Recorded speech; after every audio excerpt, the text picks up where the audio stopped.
Your Excellency, may I? We campaigned without masks, so maybe we can do without it for the time being. Your Excellency, Dr. Lazarus Chakwera, President of the Republic of Malawi, Your Excellency, Dr. Joyce Banda, former President of this Republic, Your Honor Kumbo Kachali, former Vice President of this Republic, fellow cabinet members present this morning,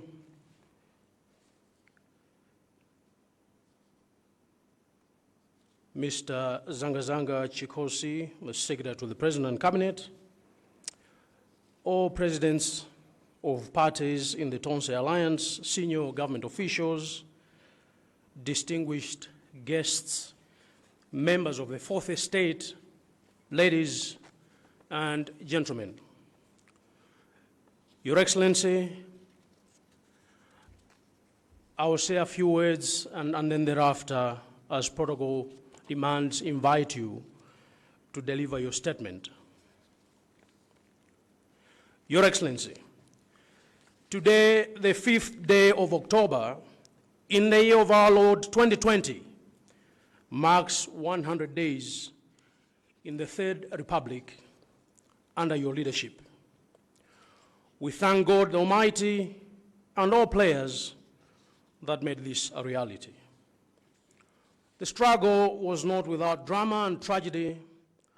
We lost a few folks who sacrificed their lives to ensure we sent packing a gang of thugs.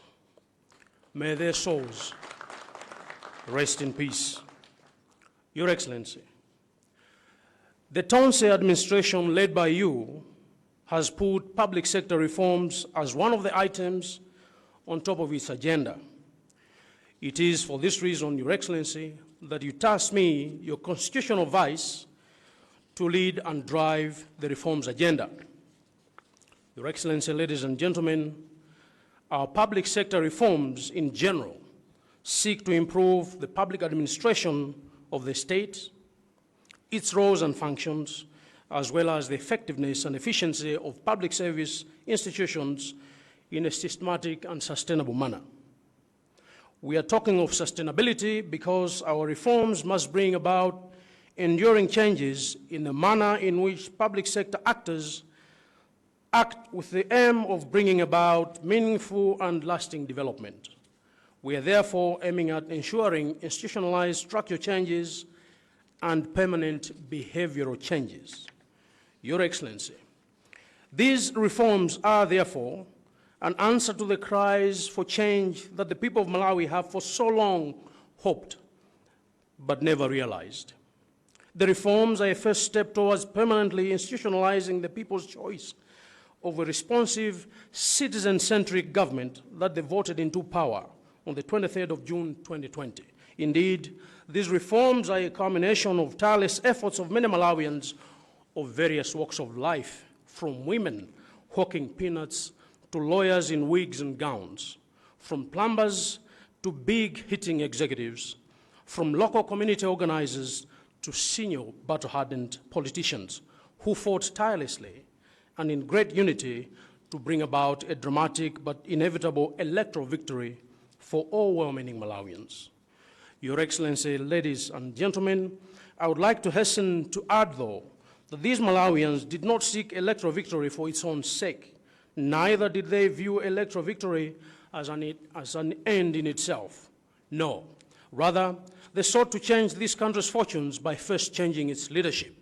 Their ultimate aim, I dare say, is to have a fairer society and live healthier and happier lives. For that reason, they voted into power a leadership that promised to, among other things, reform the public sector in order to bring about true change that Malawians actually voted for on that day. Your Excellency, to achieve these sustainable reforms must necessarily go through 3 phases. There could be more, but we can, for purposes of our engagement today, collapse them into 3. And these are, number 1, a deliberate plan to change government bureaucracy.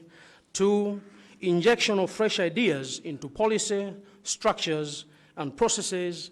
And 3, monitoring and evaluation of the implementation of the injected ideas. Your Excellency, ladies and gentlemen, throughout these phases, our overarching aim is to ensure efficient, effective, and responsive public service by implementing innovative, systematic, and wide-ranging changes aimed at delivering to our people the following. 1, an improved service delivery. 2, decentralized and devolved functions. 3, effective government machinery. 4, enhanced transparency and accountability with attendant value for money. And 5, enhanced professionalism by civil servants and all public officers. 6, improved revenue collection. And finally, on number 7, improved citizen satisfaction and trust in public bodies. Your Excellency, ladies and gentlemen, one would dare say that these are the practical and tangible deliverables of Your Excellency's transformative leadership premised on 5 key principles, being 1, servant leadership, 2, prospering together, 3, ending corruption, 4, rule of law, and 5, national unity. Excellency, our public sector reform program is an ongoing exercise. At the moment, we have concluded the design phase of our program. At the same time, some ministries, departments, and agencies have already embarked on implementation of the agreed parameters of the reform. I will skip the achievements because we have provided updates at periodic times so that I catch up on time. Suffice it to say that we are seeing some progress already in some of the organizations that we have already engaged in the last couple of weeks.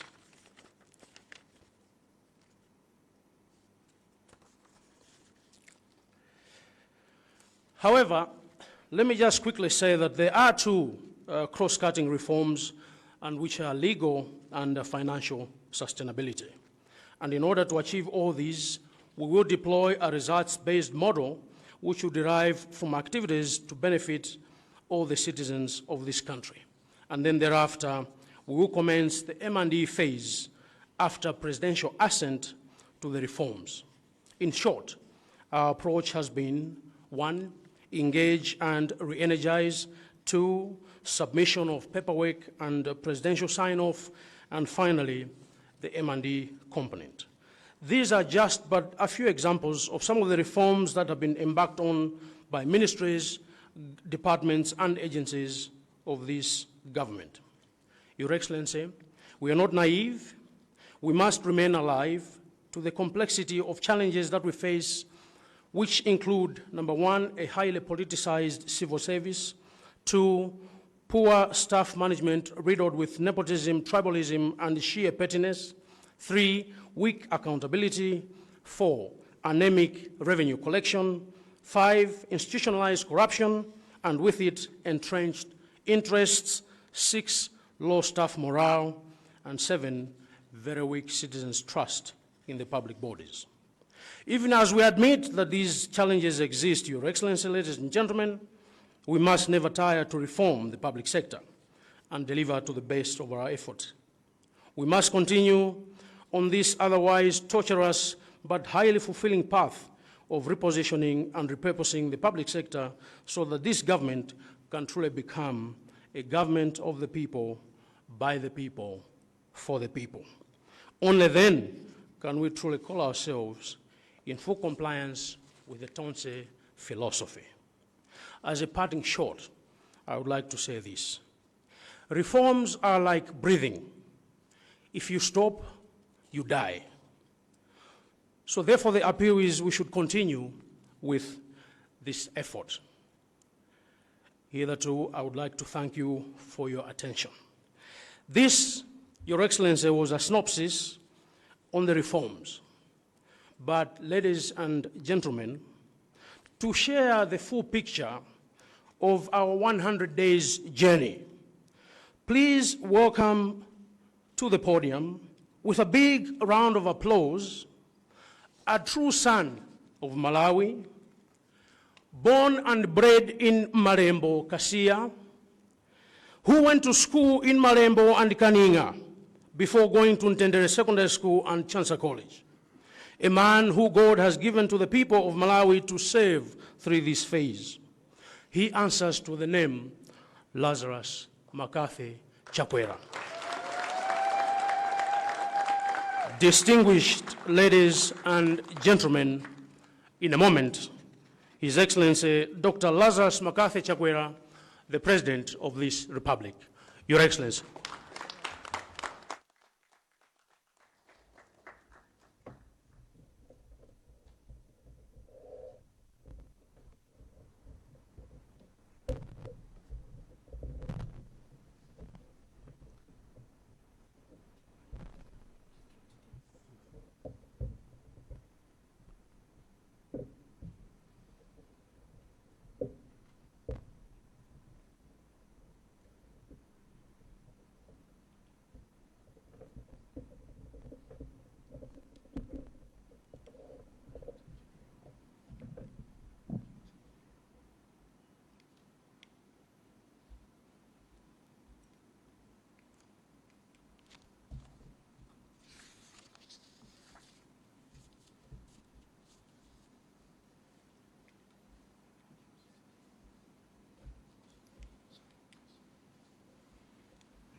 Your Honor, Dr. Silas Klaus Chilima, Vice President of the Republic of Malawi,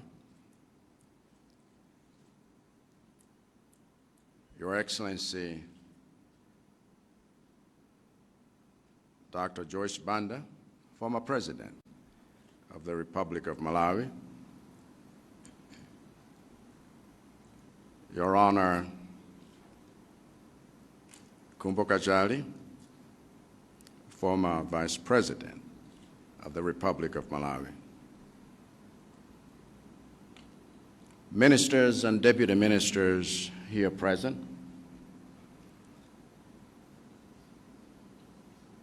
Mr. Zangazanga Chikosi, Secretary of the President and Cabinet,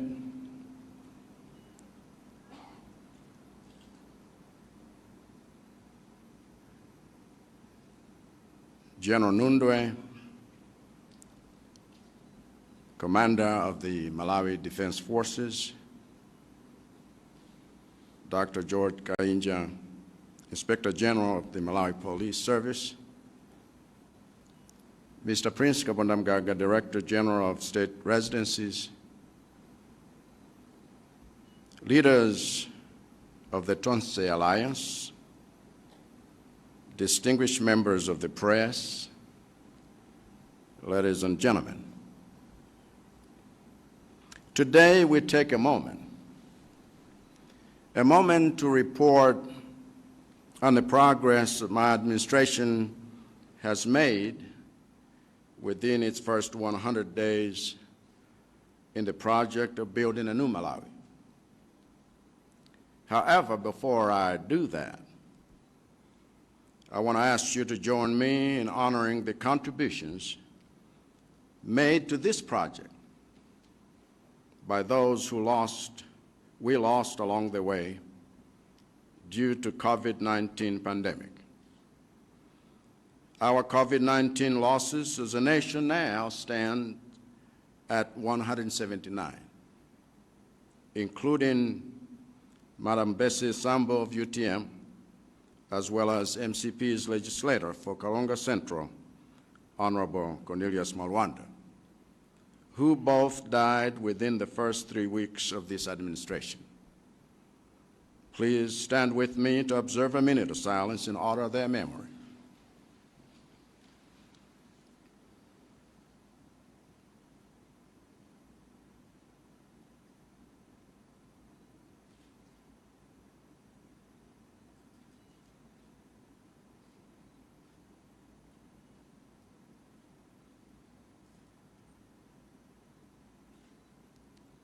May their souls rest in peace.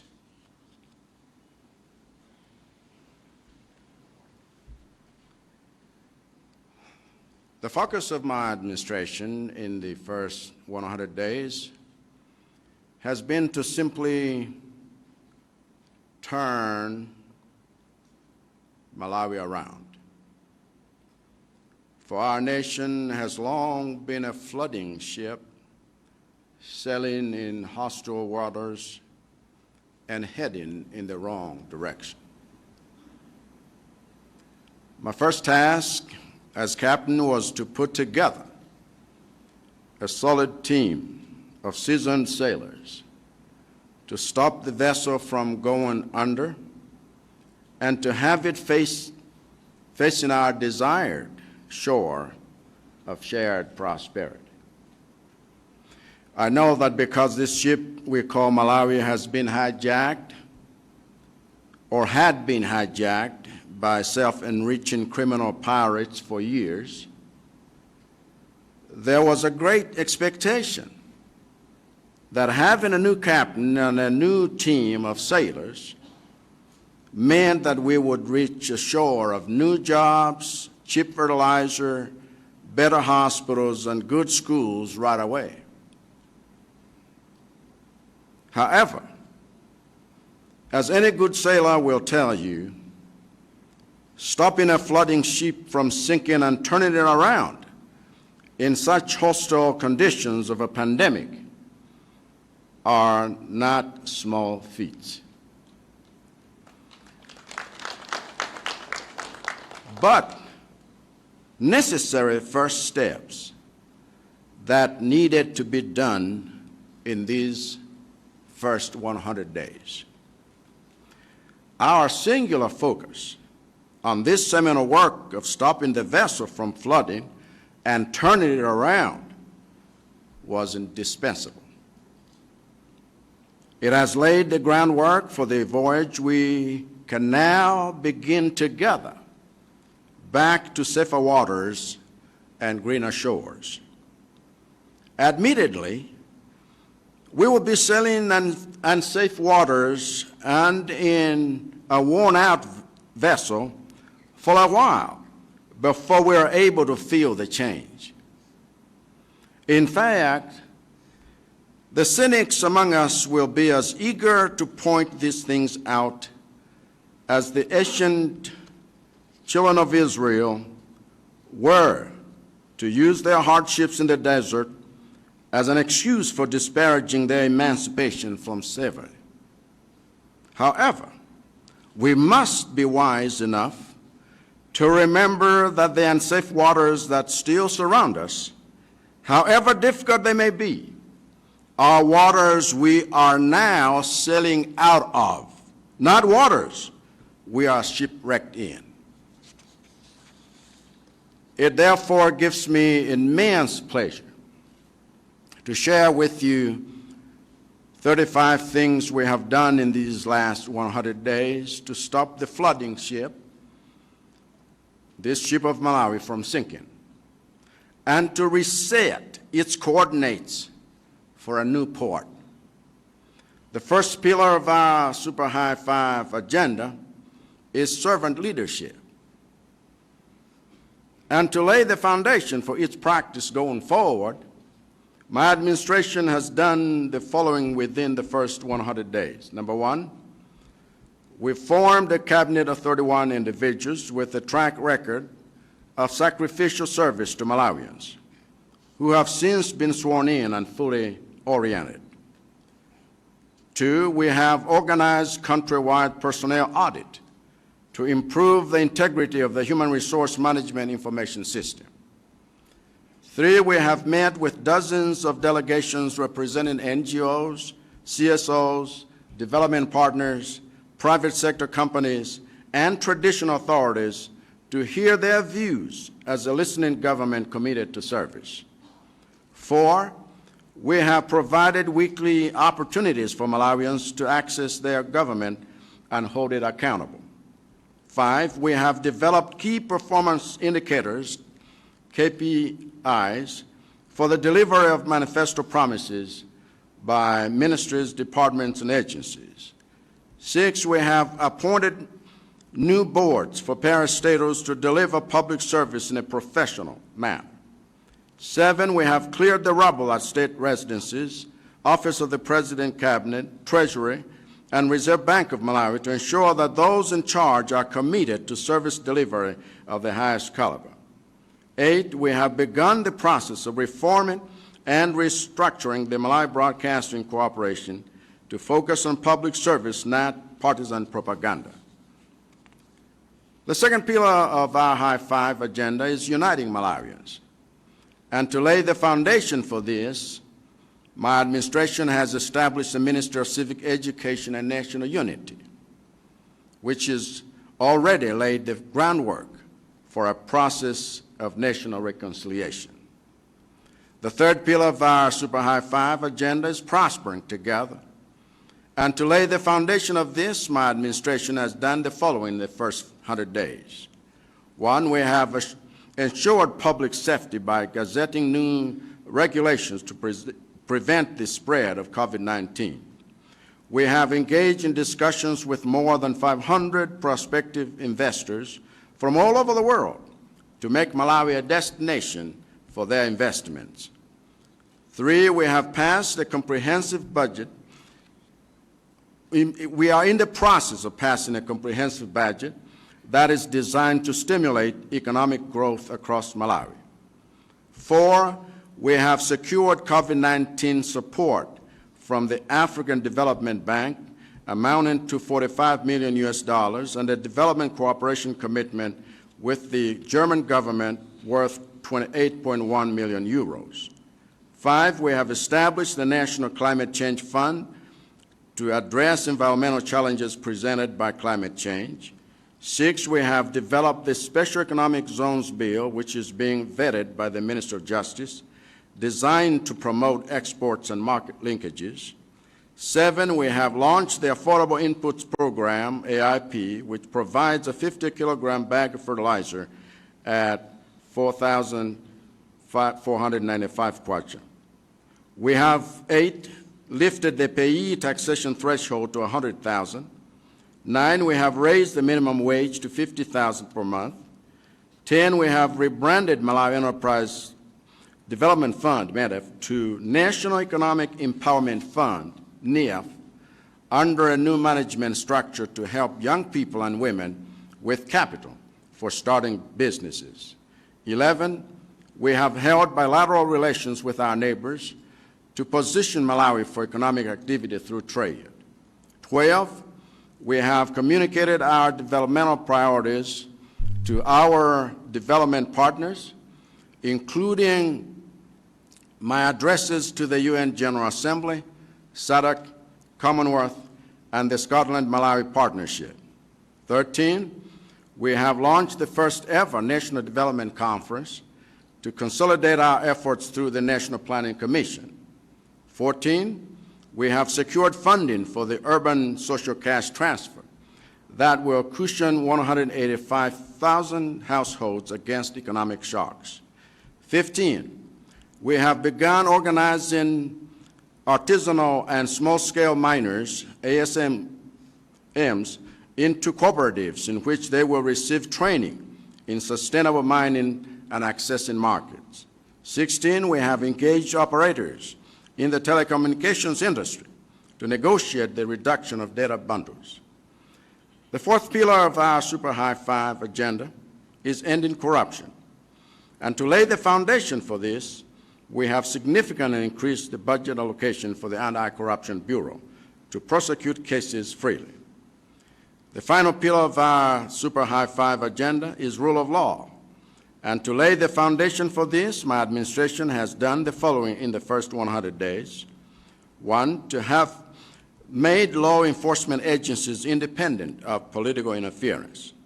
2, we have removed principal secretaries and directors whose positions in the civil service were irregular. 3, we have begun negotiations with strategic partners to mobilize resources for the construction of a judicial headquarters in the capital city. 4, we have fulfilled the constitutional requirement for me as president to go to Parliament and answer questions. 5, we have gazetted and operationalized the Access to Information Act to increase governance transparency. 6, we have corrected the anomalies in the command of the Malawi Defense Force by redeploying General Vincent Nundu as commander. 7, we have nominated a new Inspector General for the Malawi Police Service, who has since been ratified by the National Assembly as prescribed by law. 8, we have reversed the illegal forced retirement of members of the Supreme Court of Appeal, including the Chief Justice. 9, we have made progress in the development of the National Order Persons Bill to regulate the protection of the elderly, and we have dissolved 3,098 child marriages. In conclusion, we've been working around the clock to set this ship on a new course. I'm confident that the seeds we have planted in this season will yield the fruit of national transformation in the long run. I believe that these seeds of good governance are the key to unlocking our capacity for exponential development and prosperity. What remains now is for all of us to governize every human and natural resource we have and ensure that these seeds are watered and nurtured. In due season, we will reap a bountiful harvest if we do not lose heart. I thank you for your attention.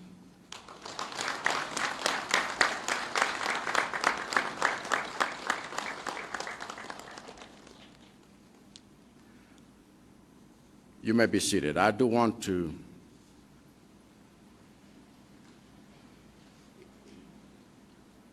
not repeat the salutations, but say something in vernacular. Lero ndi tsiku lakuti tikhoza kuperekako ripoti ku project iyi yomanga Malawi watsopano kwa inu Amalawi nonse. Ndipo koyambiriraku ndalankhula mawu achisoni chifukwa cha anthu ambiri amene miyoyo yawo yatayika chifukwa cha matenda a corona. Panopa watiuze kuti ndi anthu 179. Koma mwawena oterewa ndi azathu timachita nawo makampeni kuzungulira nawo kundi uku monga Mai Bese Sambo a UTM, komanso olemekezeka a Cornelius Malwanda amene anali MP ku Karonga Central. Ndipo tapempha kuti mizimu yawo onse awa iwuse mu mtendere.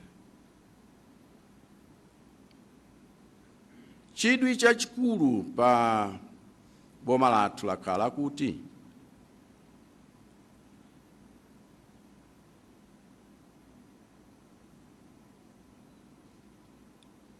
chisitima ichi chotchedwa Malawi pakati pa nyanja, koma mkati mwa madzi ovuta, madzi enanso oti amalowera mngalawamo, ikupitanso njira yolakwika kuti ikawonongeke. Cholinga chathu choyambirira chakhala chakuti tisinthe kopita ngalawayi, komanso tichotsemo madzi amene akuopseza kuti tonse timireyo. Ndi kuti tsopano tiloze koyenera.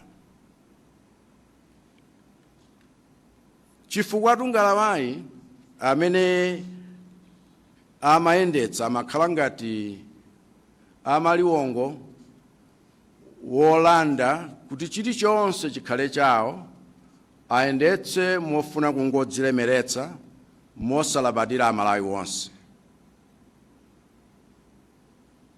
N'chifukwa chake titawalanda aliyense tsopano anali ndi maganizo akuti tsopano zinthu zisintha, ndiye kuti tikhala ndi zintchito, fetereza otsika mtengo uja, zipatala zabwino, komanso maphunziro apamwamba abwino, ndi antchito osamalidwa bwino, zonsezo zichitika mwamsanga.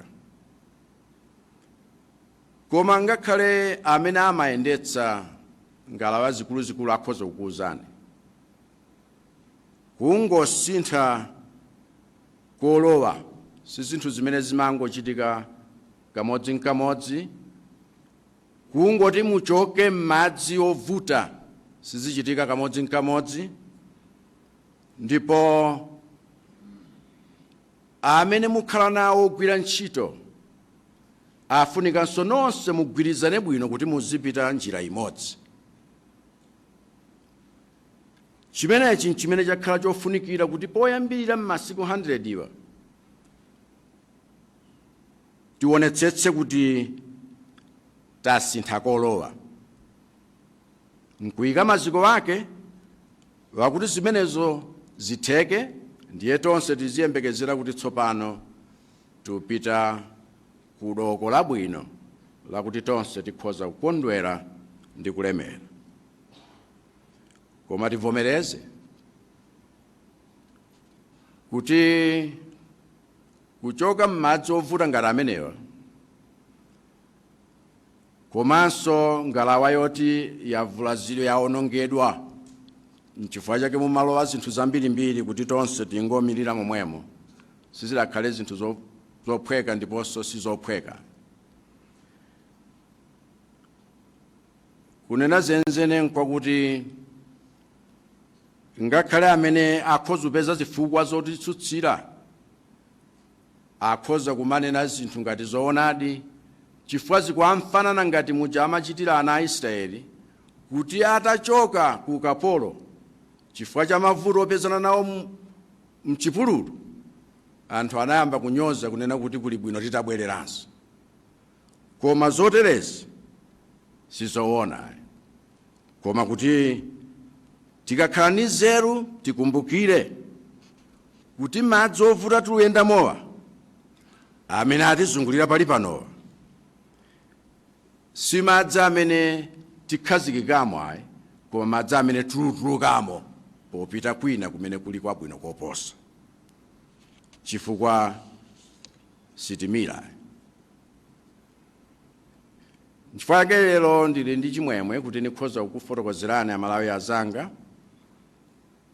pafupi zinthu 35 zimene tayesa kuchita m'masiku 100 iwa kuti Malawi asamire, komanso tiyambe kutembenuka kuloza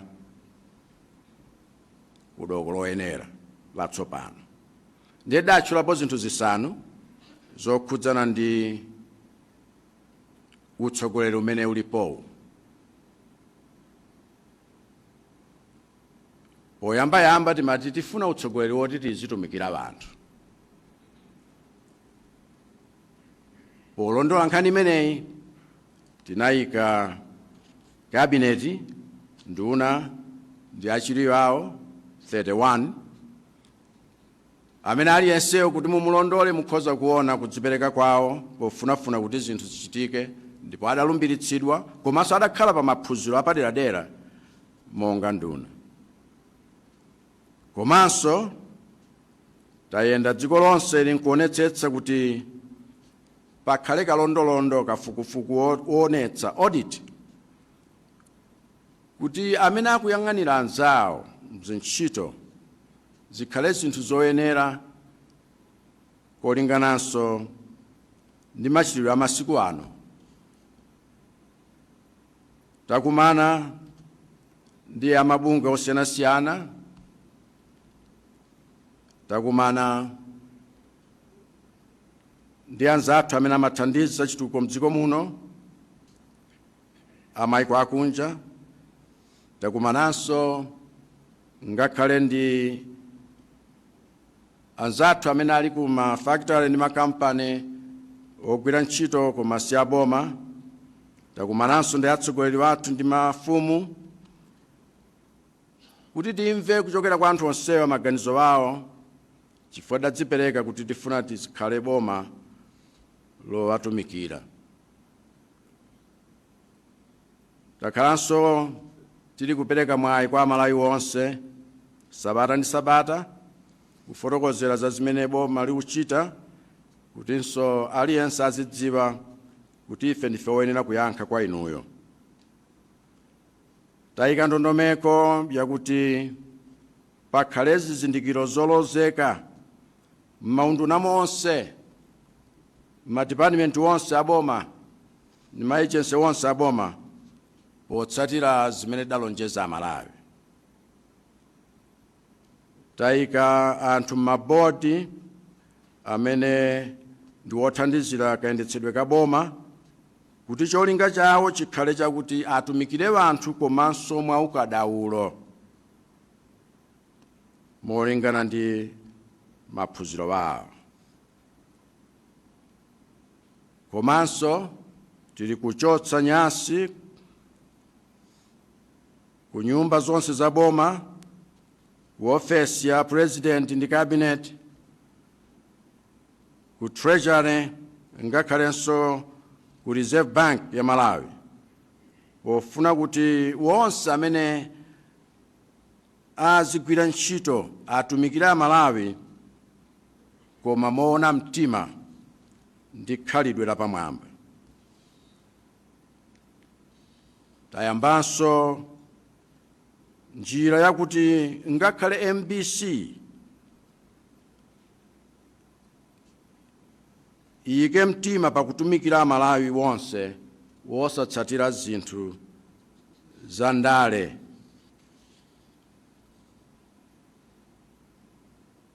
Sanamira yachiwiri timanena kuti tifuna Malawi tikhale woyanjana, ogwirizana amodzi.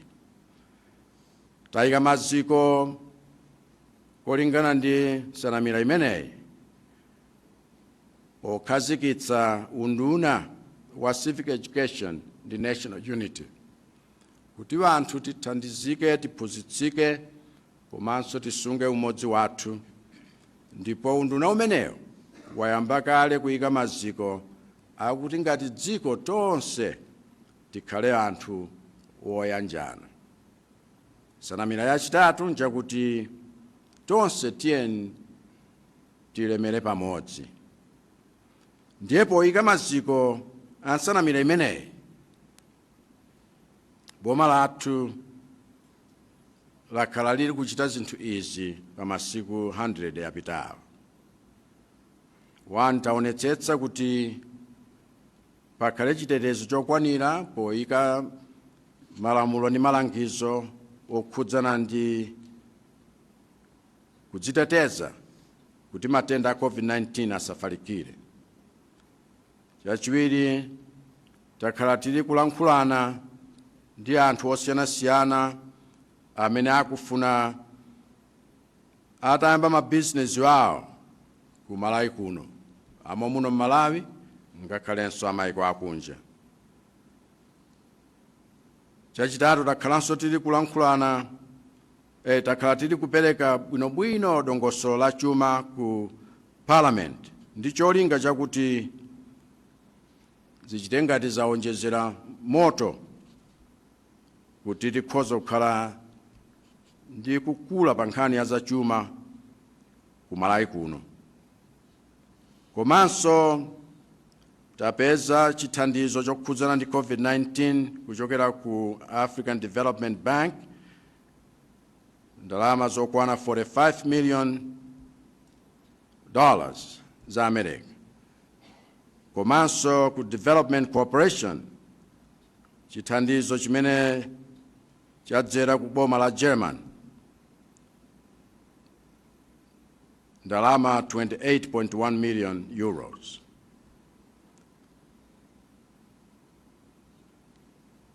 Dzanali ndi muja timanena za IMF, nalephera kulankhula ndi kulemba apa chifukwa rapid response ija watipatsa ndalama 100 and 1.9 million US dollars.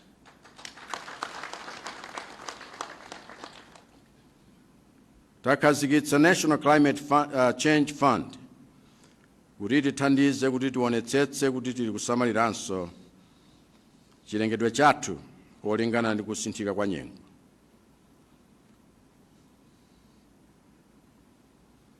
Komanso tayika ma special economic zones lamulo loti libwere ku Parliament panopa zili ku Ministry of Justice ni saizi yakuti tithandize anthu amene azipititsa kunja katundu titapezeranso misika yoyenera.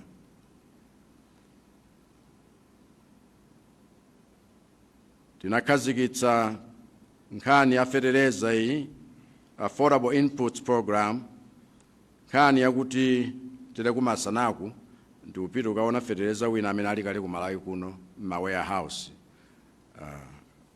lero lomweli. Koma nkhani imeneyi yakuti tithandize alimi apeze thumba lija la fertilizer la 50 kg pa mtengo wa 4,495 kwacha.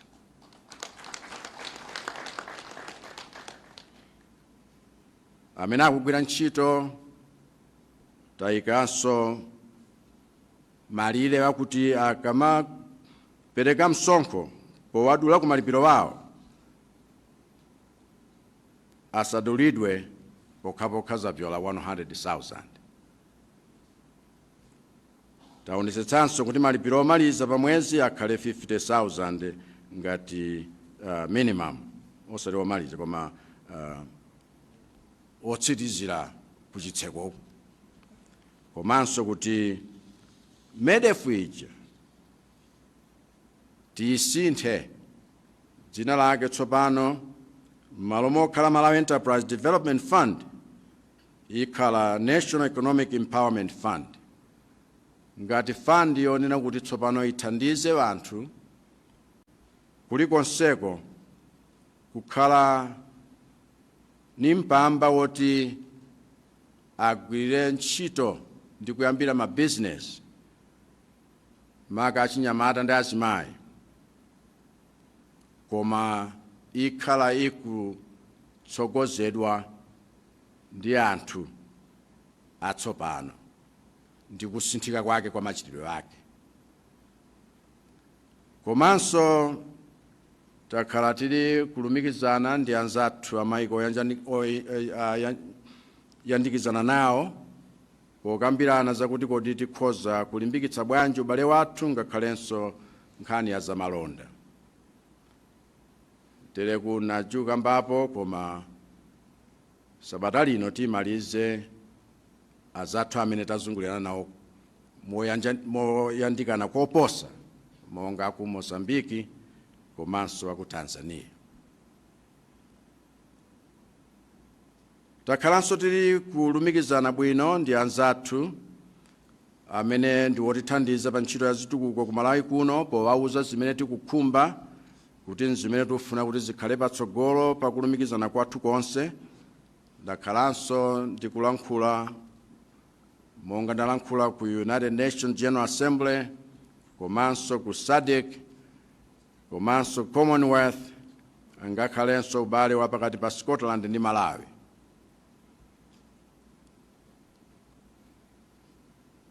Tidakhazikitsanso msonkhano woyamba wokambirana zatsogolo la dziko lathu ndi chitukuko cha imene tiyenera kukhala nacho kuti zinthu zonse zizilumikizana bwino, National Development Conference, kuti wa National Planning Commission akhoza kumagwira ntchito momasuka potitsogolera tonse ndi masomphenya akuti aliyense akhoza kukhala wake. Tapezanso mwayi wa ndalama zakuti zithandize amati urban social cash transfer, kuthandizira chifukwa aliyense wazunzika mtundu wonse, mabanja avutika 185,000 households chifukwa cha kuvuta kwa zachuma kamba ka matenda. Komanso tayamba kuthandiza kuti amene akuchita za migodi madera wena ndi wena mdziko mwathu muno mabizinesi awo ang'onoang'ono akhale ma-cooperative kuthandizira kuti zinthu zawo ziziyenda bwino komanso mwadongosolo labwino ndi kuti misika tiyipeze yabwino ya zimene angapeze. Tayambanso kulankhulana bwino ndi amene ali ndi makampani wokhudza mmene timalumikizirana matelefoni ndi zina kuti data itsikeko chifukwa ni yokwera kwambiri anthu azilumikizana mofewa. Fundo yachinayi kapena sanamira yachinayi njakuti ife tithaneni katangale ndipo tayamba kale kuyika maziko azimenezi. Chimodzi mwa izo nkuti mbajeti ya chaka chino tayikako ndalama zokwanirapo ndithu ku bungwe lija lothana ndi katangale kuti ayese koma momasukanso kulondola nkhani za katangale mdziko mwathu. Fundo yachi namba 5 yachisanu kuti titsatire lamulo pa ulamuliro kapena utumiki wathu. Ndipo ife tayika zinthu izi pa masiku 100 iwa kuti wonse oonetsetsa kuti malamulo azitsatidwa agwire ntchito yawo momasuka mosakakamizidwa kapena kutsogozedwa ndi anthu andale. Komanso tachotsa wena ma principal secretaries ndi ma director amene kalembedwe kawo ka ntchito kadali kosatsatira lamulo ayi. Komanso tili kulankhulana ndi anzathu wotithandiza pa chitukuko kuti tipeze mwayi ndipo tilambula ndithu malowo mvula somwina isanagwe akuti timange headquarters ya makhoti ku Malawi kuno pamalo amene alipo Capitol Hill. Komanso tifuna kuti tionetsetse monga ndachitira potsatira malamulo a dziko lino kuti president azipita ku parliament kukayankha mafunso tayambapo. Komanso tayika malamulo ang'onoang'ono othandizira kuti aliyense akhale ndi mwayi wopeza zimene akufuna atadziwa, access to information, kuti boma lizigwira ntchito zonse zili pambalambanda kwa aliyense. Takonza zina ndi zina zimene tidaona kuti sizidayenda bwino pakubwezeretsa pampando General Vincent Nundwe kukhala komanda, kugulu la nkhondo lotiteteza, komanso kuyika Inspector General wa polisi Dr. George Kainja amene wavomerezeka kale ndi nyumba ya malamulo kolingana ndi malamulo athu. Tabwezeretsa zina zimene zidayikidwa zakuti majaji akuluakulu wa Supreme Court wophatikizapo Chief Justice apite akapume. Komanso taonetsetsa kuti pachitike kanthu pa nkhani yokhudzana ndi anthu akuluakulu Malawi muno okalamba ni cholinga chakuti tiziwateteza ndipo tathananso kapena kuthetsa mabanja oposera 3,098 wa ana ang'onoang'ono. Pomaliza nunena kuti mmene aliyense akugwira ntchito monga takhaliramo nthawi zina wosagona mpofunika kuti Malawi alunjike ndithu pa njira yeniyeni osatinso njira yokhota mmene tidachitiramo. Ineyo nutsimikize kuti mbewu tafesa kalezi nyengo imeneyi ya masiku 100. Mbewu zimenezi tiyeni tithirire bwinobwino, tiyeni tionetsetse kuti tazitengulira bwinobwino, chifukwa tufuna kuti mbewu zimenezi zilithandize kuti chitukuko chikhaledi, koma paliponsepo chothandizira aliyense kulemera. Chimene chakhala nchakuti tonse tionetsetse kuti tikuchita zimenezi mogwirizana, osati wina kuchita zimene akukhumba, chifukwa tikapanda kufoka mnyengo yake tituta ndithu zambiri. Ndikuthokozeni chifukwa cha kutchereza. Zikomo kwambiri.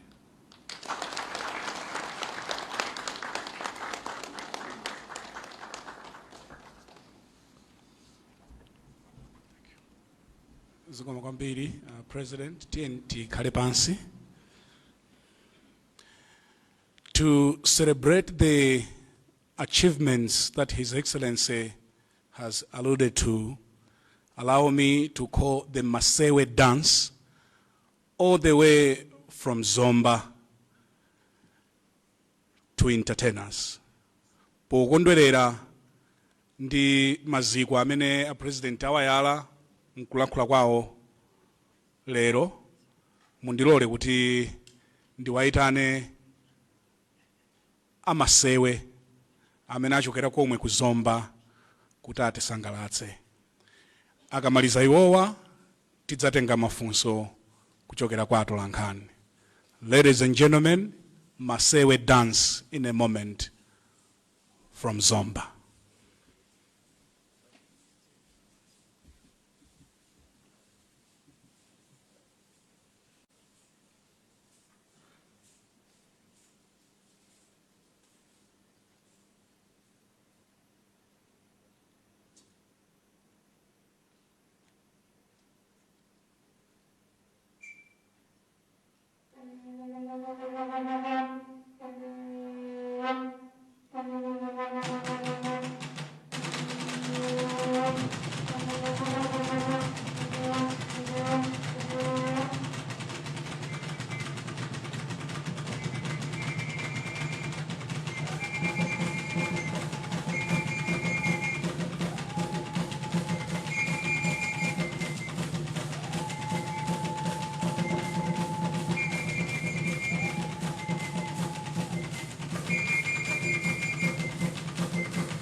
Vive Malawi, TNT tokoze ni sana Malawi tiripa ufulu wazira.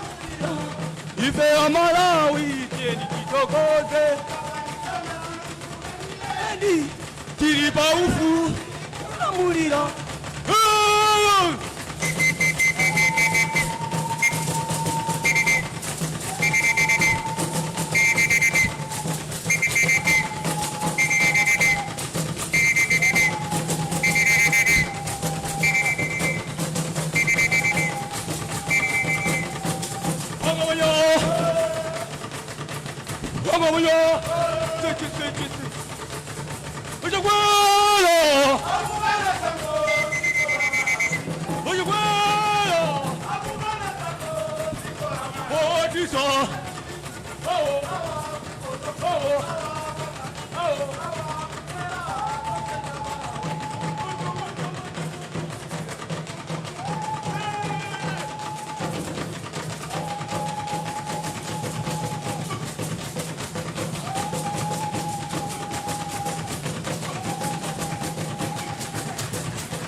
Chakwera Chakwera di presidenti. Chakwera Chakwera di presidenti. Alamuli asiko kwa zakatitatu. Alamuli asiko kwa zakatitatu. Chakwera Chakwera. Chakwera Chakwera. Chilima Chilima.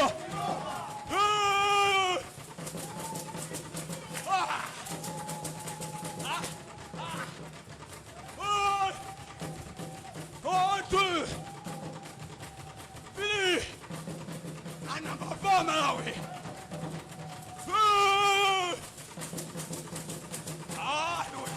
Soba Masewe. Two. Three. Number 4 Malawi. Pagamoyo. Kudulo. Kudulo matali kudulo. Kudulo. Kudulo matali kudulo.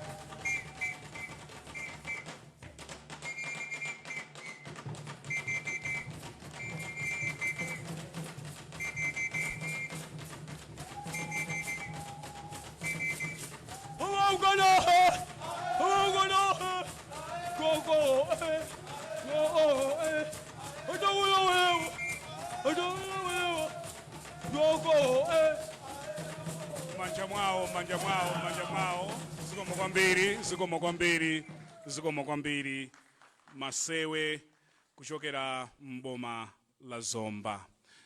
Your Excellency, the President of the Republic of Malawi, Dr. Lazarus Chakwera, Your Honor, the Vice President of the Republic of Malawi, Dr. Saulos Klaus Chilima, Your Excellency, the former President of the Republic of Malawi, Madam Dr. Joyce Banda, Your Honor, the former Vice President of the Republic of Malawi, Right Honorable Kumbo Hastings Kajali, distinguished members of the Cabinet, invited guests, members of the press, ladies and gentlemen. It has pleased Your Excellency that after you have delivered your report on the first 100 days of you being in office, you told us that you would want to take questions from the members of the press. I'm delighted to report that the members of the press were very excited, and they heeded our call to come and interact with you, Your Excellency. So on my left, that's where the members of the press are. It might also please you to know, Your Excellency, that among the members of the press that we have this morning, we have eminent editors from the media houses in this country. I will now invite members of the press to ask questions. In the course of asking questions, it has also pleased Your Excellency to allow members of the general public to also ask questions to you.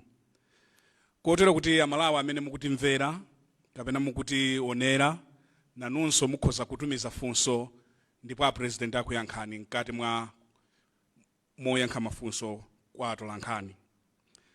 Kotero kuti ngati muli ndi funso titumireni SMS kapena WhatsApp ku 0999 420 058.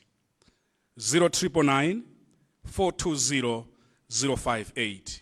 Ndipo titengapo mafunso awiri atatu kuchokera kwa Malawi amene akutionera kapena kutimvera kunjaku. I recognize Mr. Gabriel Kamlomo from Zodiac Broadcasting. Gabriel.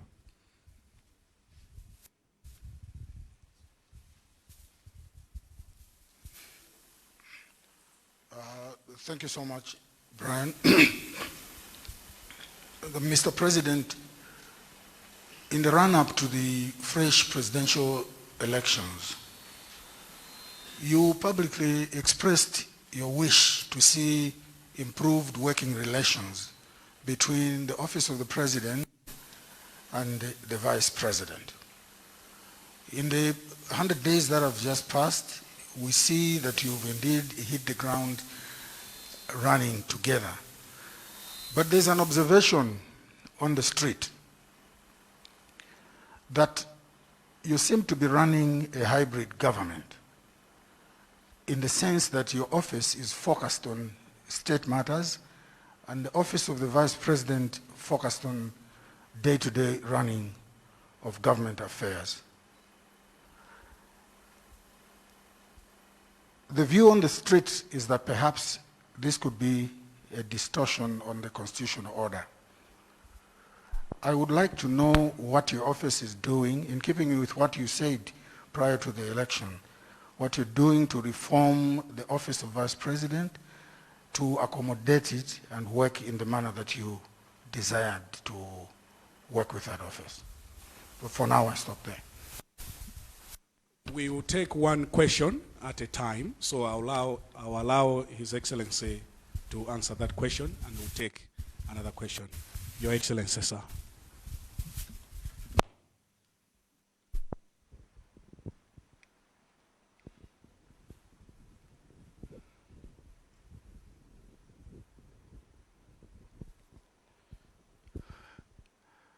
Thank you very much for that wonderful question.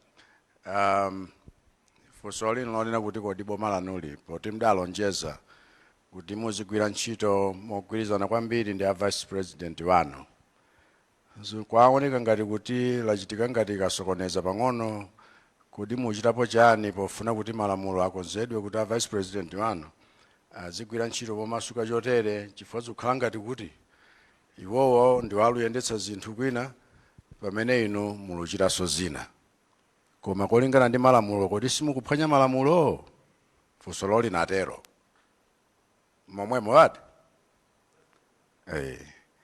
Ndiye tiyankhe motere. A vice president palibe chilichonse chimene akuchita koma chimene ndawatuma kuti achite. Kolingana ndi malamulo a dziko lino, palibe kuphwanya lamulo lina lililonse. Nkutheka kuti mmisikamu mmisewomu anthu simukuyimvetsa nkhaniyi. Nkutheka kuti zimene mulukambirana, zimene mwanenazi, anthu simukumvetsa mpang'ono pomwe. Nkhani yakuti vice president akuchita zakuti kulibe kulikonse kumene adapitako chilichonse chimene adachita, koma chimene ine ndavomereza atanilembera memo chifukwa tikugwira ntchito mopatsana kuti iwe chita izi, iwe chita izi. Komanso muone ichi, zimene a vice president akuchita zikukhudzana ndi unduna umene ali nawo wa economic planning and development, komanso kuphatikiza kumeneko za ma-reform kapena kukonzanso kayendetsedwe ka zinthu zina. Sakukayendetsa zina zokhudzana ndi unduna wa ena wonse ali apa nduna mwazionazi. Ndiye mkanena kuti munthu wina aluyendetsa boma angawa aluchita cha. Tonse tikuyendetsa boma koma aliyense atakhala pa malo ake ndi kuchita zimene akuchita.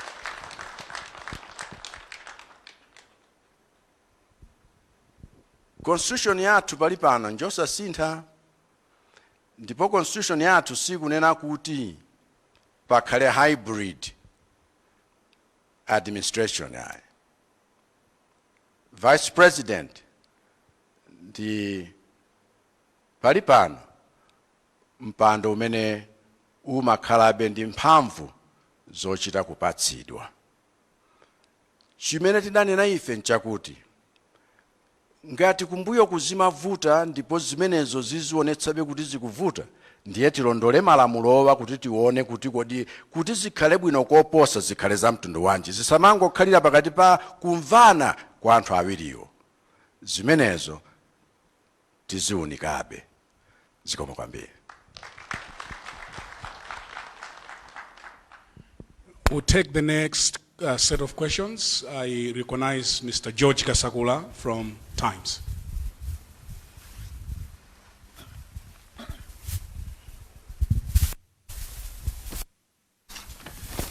Thank you very much, Your Excellency. I have 3 questions. The first one is, I just want to know how much you have learned from the teething problems that Malawians have complained against your government. I have in mind what they said about the cabinet. I have in mind what they said about the delay in the appointment of the boards. I have also in mind the issue of gender that probably they thought is lacking in some of the board appointments, for example. My second question is, do you think enough has been done in the past 100 days as a launchpad for the next 5 years? Or there's something that could have been overlooked, but very important in nature for the survival of this nation? Is there anything that you could have done differently if you are given another 100 days to start your presidency? Finally, the country gets it that you have a 5-year mandate to fulfill your campaign promises. But I would like to know which promises are to your heart, which Malawians must expect to be fulfilled in the shortest term possible, and which ones are medium and which ones are long term. I thank you very much, Your Excellency. Mr. President, at your pleasure.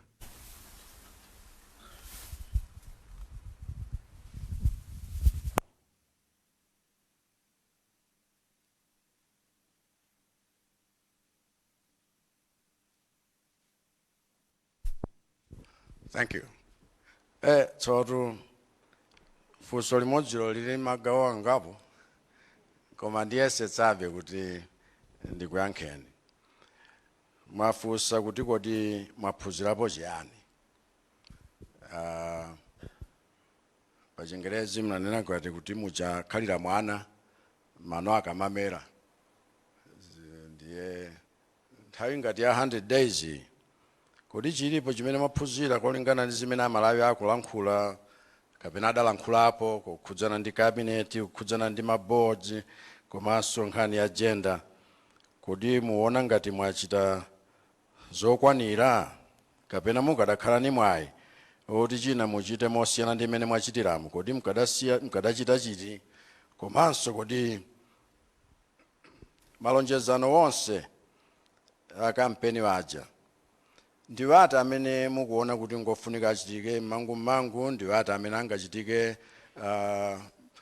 nthawi yapataliko kapena ndiwati amene ali wofuna kuchitikira nthawi yayitali kwambiri momwemo wati.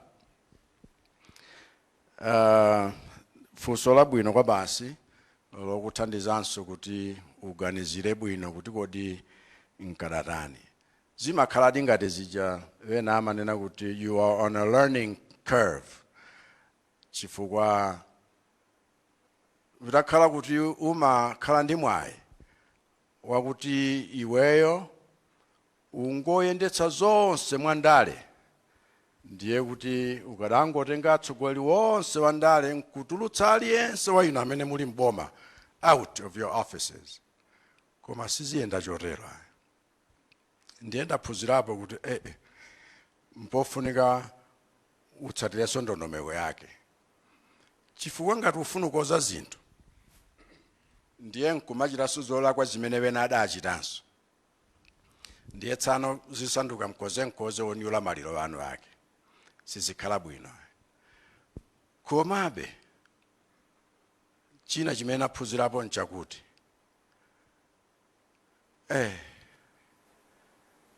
koma ukakhala tsidya ilo umaganiza kuti zina zizikhoza kuchitika mkamphindi kotere, koma ukalowamo nkukaona kuti madziwa anadzadza chipinda chiti ndi chiti mpone ukapako tikape tiyambire pati, mpamene umaona kuti koma anthu fe tinazama mchikhalidwe chachabechabe, chikhalidwe chimene chinangovomerezeka kuvomerezeka paliponsepo kuti anthu amalumikizana cheni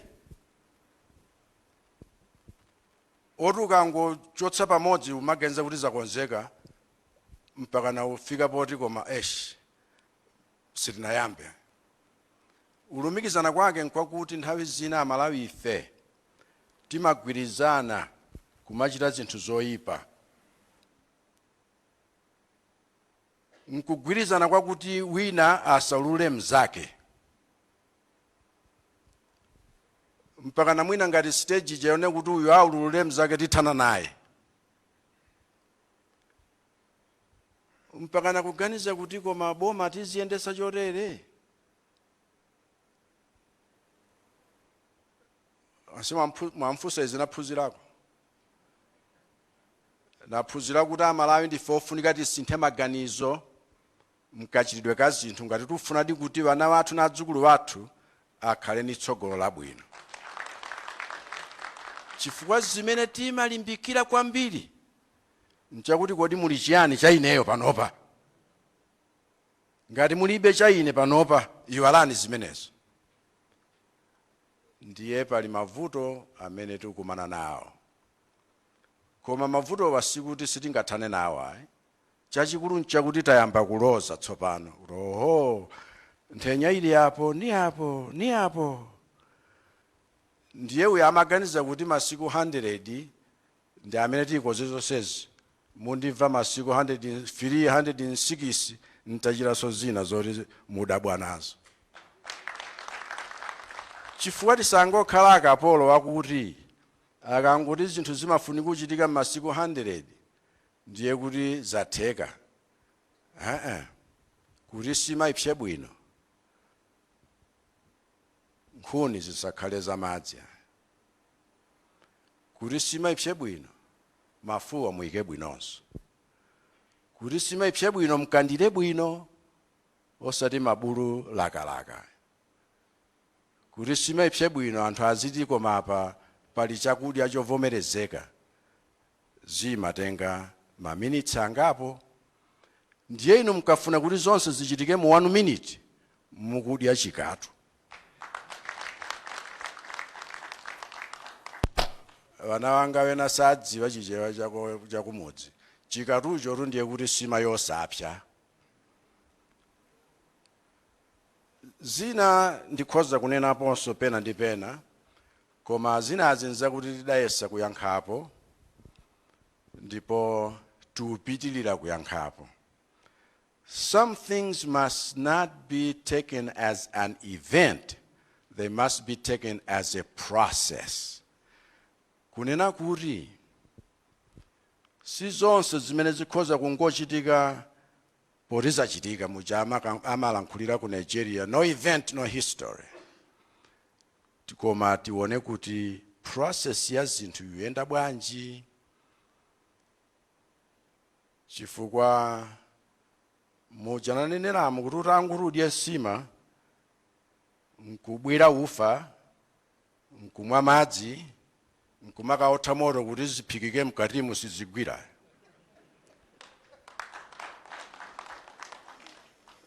Ndiye nkhani izi nzoti tizikambiranabe. Ineyo mudzanipeza kuti sindine munthu oti nkutsekera ndi chitseko kuti nunso sinkamba nanu chifukwa choti ndinakubverani dzulo mtanena zakuti pa nkhani yakuti. Nkhani ya gender tiye tipitirize kukambirana ndi process yakuti zinthu zikonzeke. Zinthu zimenezi nzofunika zikonzeke pa malevulo angapo. Kwina kumene tuyamikira lero kuti amachita bwino za gender adayamba ni affirmative action. Ndakaphunzirapo ku Rwanda, ndakaphunzirapo ku Uganda.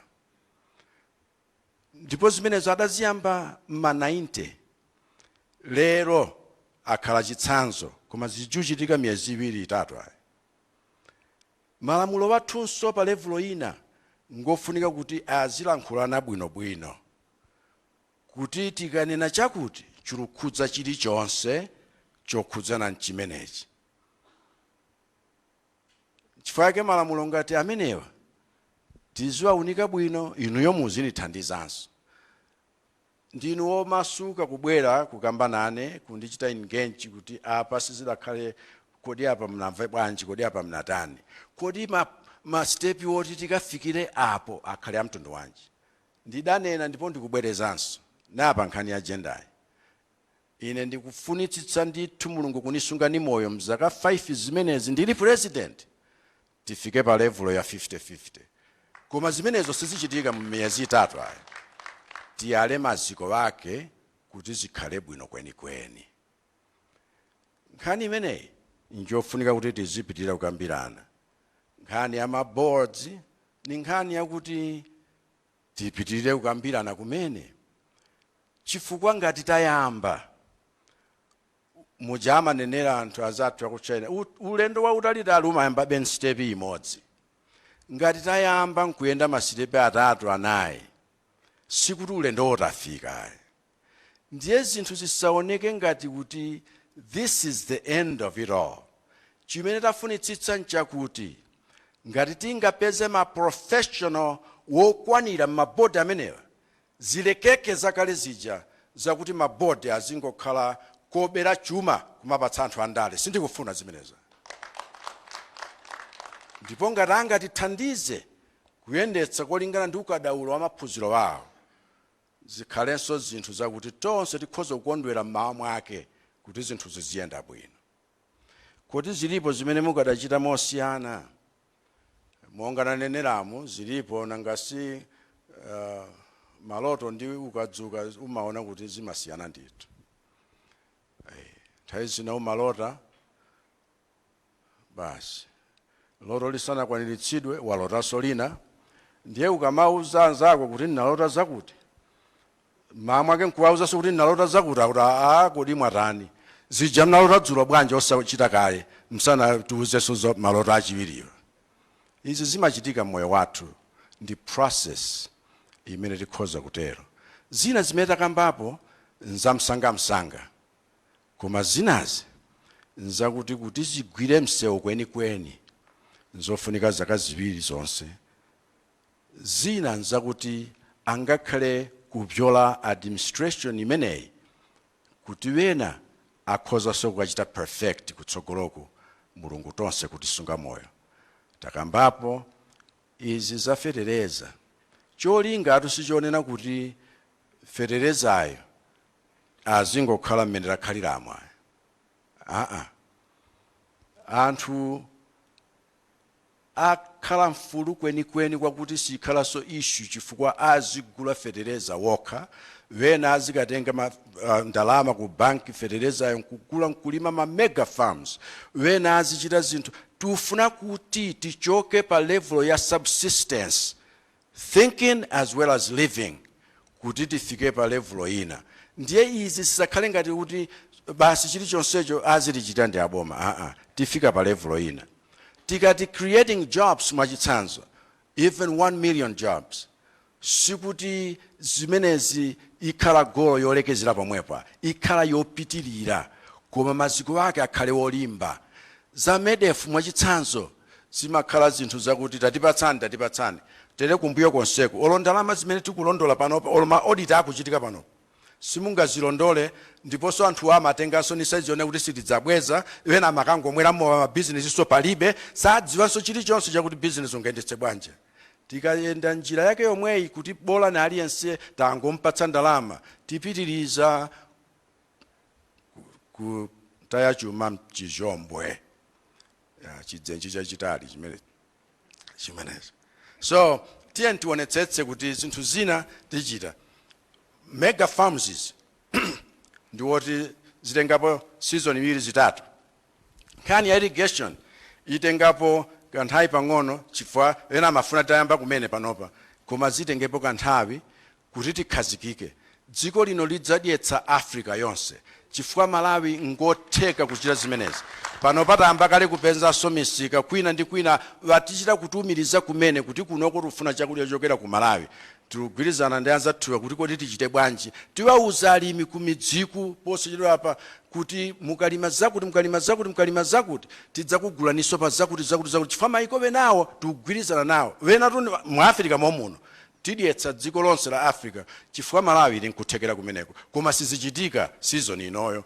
kamodzi kokha yaye mwina ndibalekera pomwepa izi za industrialization zitengeti masiku pang'ono koma zitheka so mwina nijupereka specific examples koma mwadziwa kuti ngakhale mu 100 days tangonerapo zinthu zimene zikhoza kutheka mwina kuyambika in that period koma zinazi it's an ongoing process ndipo zinazo even the greater vision will be beyond my specific term of service to Malawians chifukwa any vision must be bigger than us. Thank you. Thank you very much, Your Excellency. We will take another question. I do recognize Mr. Ephraim Muntali from the Nation. Ephraim. Thank you.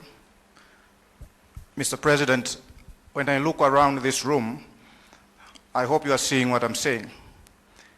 A heavily skewed representation here that favors men. And I understand, Mr. President, when you said that some things will take time. But part of leadership, Mr. President, is to set the tone and send a signal. The issue of gender, Mr. President, you had an opportunity, Mr. President, when you were appointing the first cabinet, to send a signal that we are serious about gender issues. There was an opportunity, Mr. President, when the boards were being appointed, to set the tone again. That opportunity was also not taken. To what extent, therefore, should people expect a level of commitment from your administration on the issue of gender? That's the first question, Mr. President. The second one is on the issue of reduction of presidential powers. Both during the campaign trail and after you had taken the government, Mr. President, you had eloquently committed to reduce presidential powers. But we all know that this requires changes in the legal and regulatory framework. So I understand that it's not going to happen overnight. But I'm interested to see, because among the list of the achievements, you haven't mentioned whether at all there have been any movements in changing the legal and regulatory framework or any bill at all that facilitates the reduction of presidential powers. The last question, Mr. President, I'm asking for a student from the Polytechnic. He texted me last night and said, Ephraim, please, if you have an opportunity, ask this question to the President. He was telling me that on 15th September, the college or the Polytechnic wrote students who could not pay fees. And that if they do not pay that fees, they will not be considered by the Senate. And therefore, these students are going to be left behind. Mr. President, if education is supposed to be the greatest equalizer of all, then leaving these students behind may be an injustice. My question, Mr. President, is what is your plan for helping students who cannot afford university education, even when they have the capacity, intellectual capacity to do so? Thank you, Mr. President. Your Excellency, at your pleasure.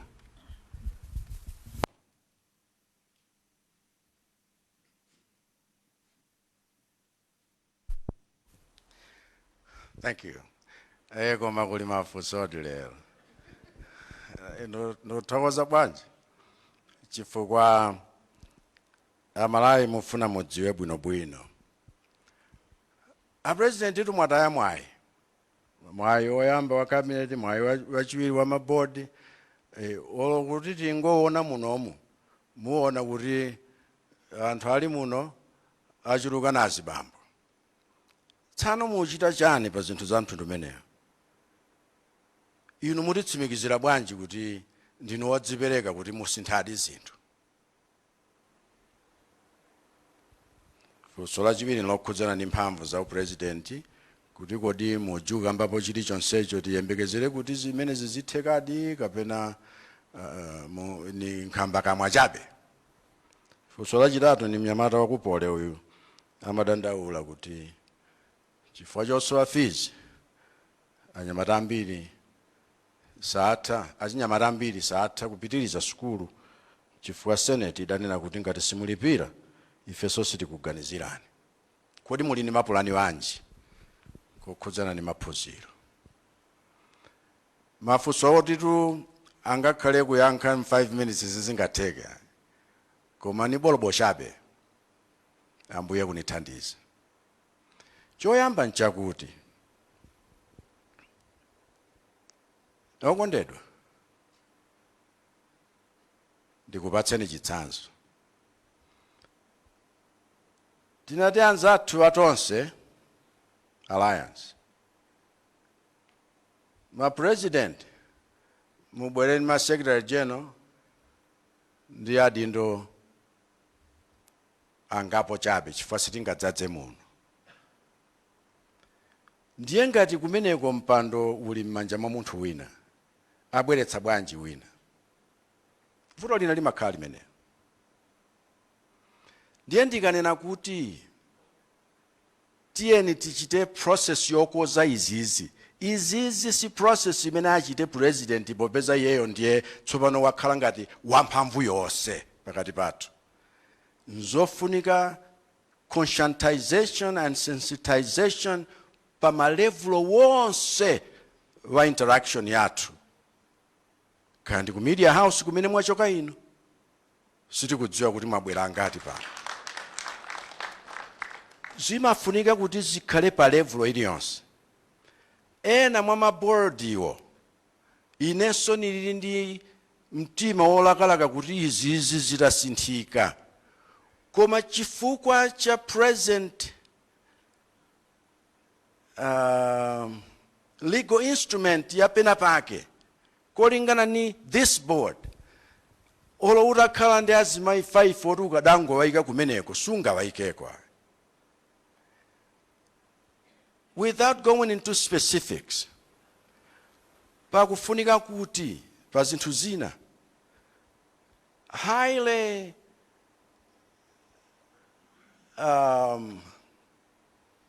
let me change it.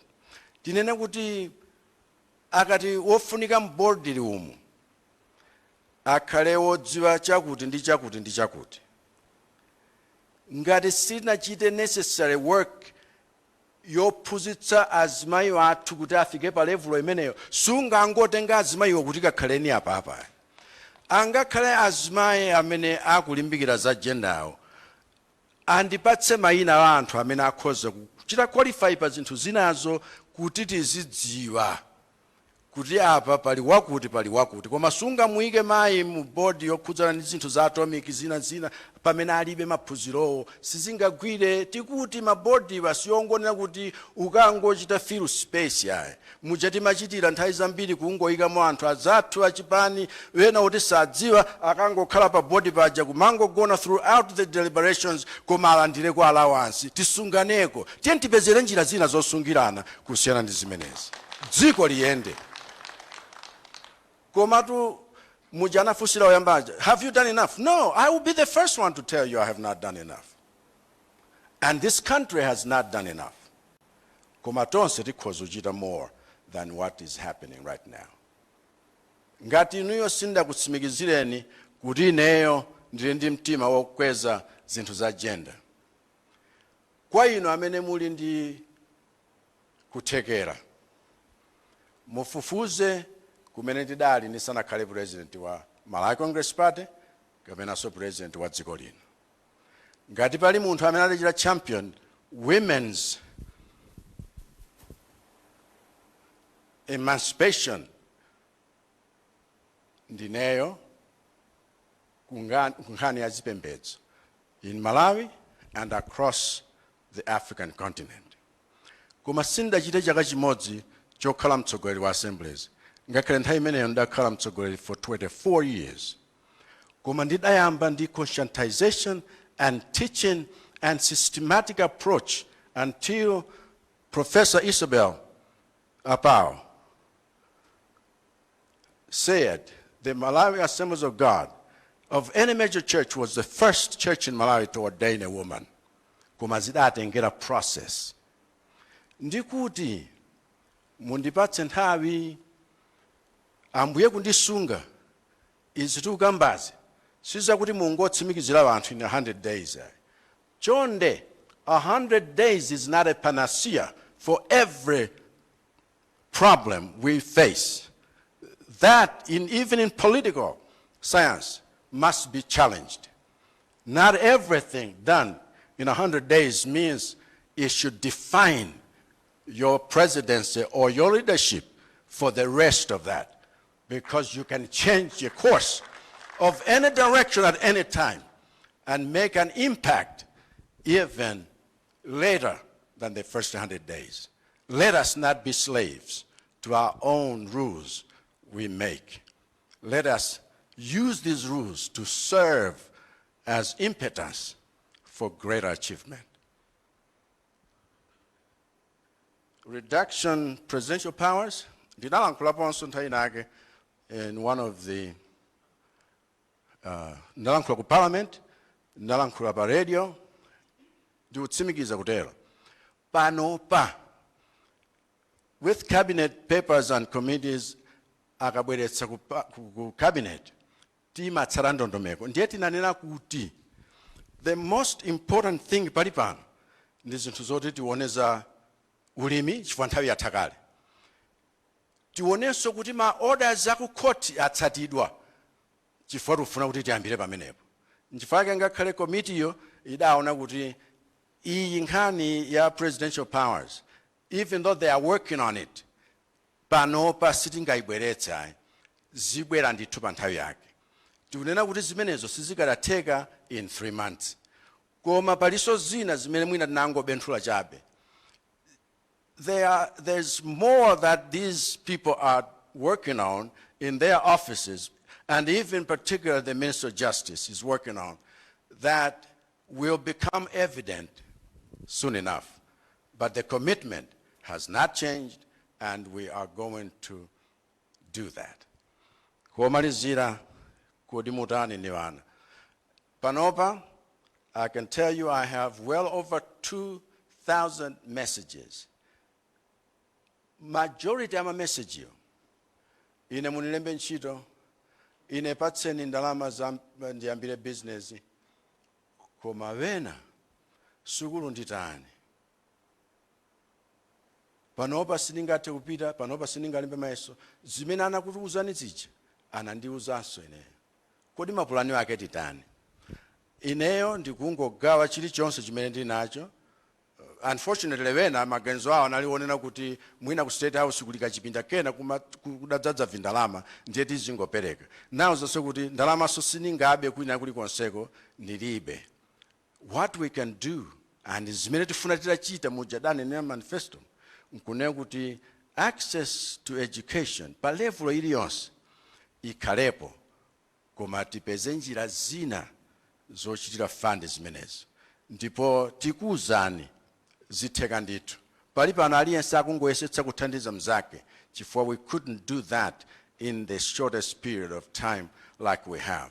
Even passing our budget is under tremendous challenge chifukwa cha COVID-19 and under collection.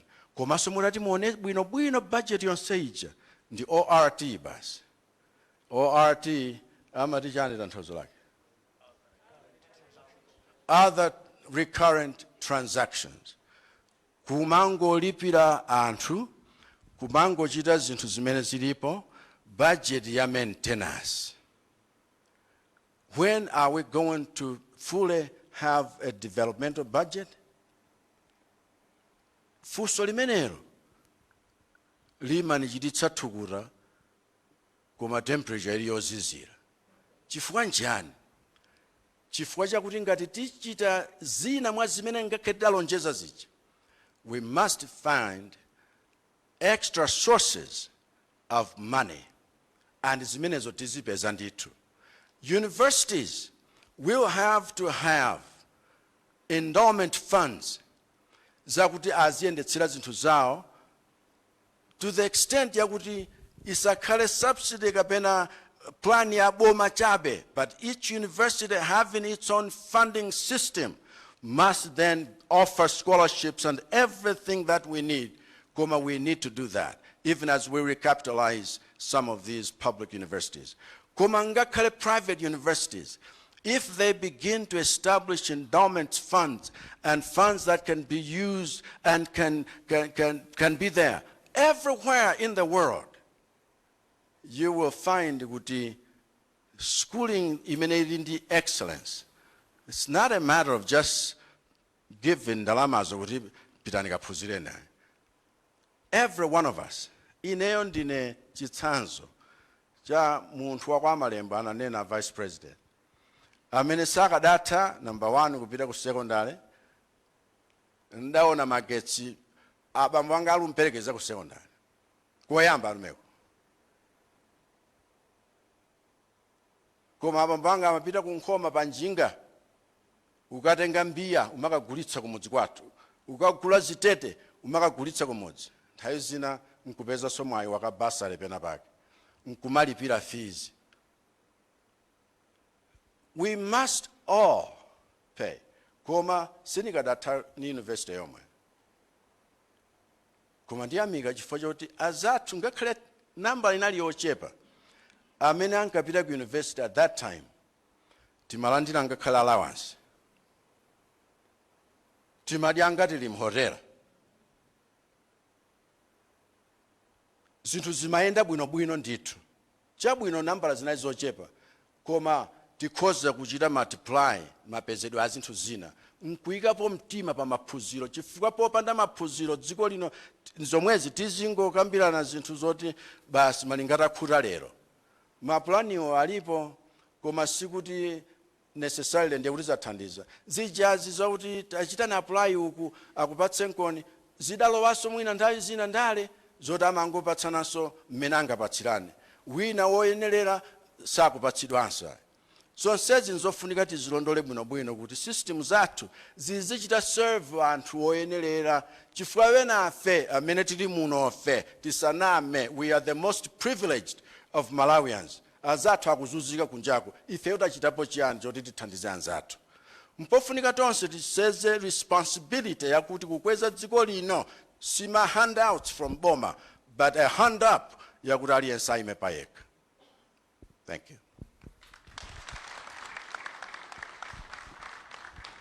Thank you very much, Your Excellency. Munatiuza kuti mukadakonda munganamvanso ajadalawirira mmama wa tsiku lija mu June kukuzizira kuti akufunseni mafunso. I'm pleased kuti we have had an overwhelming response.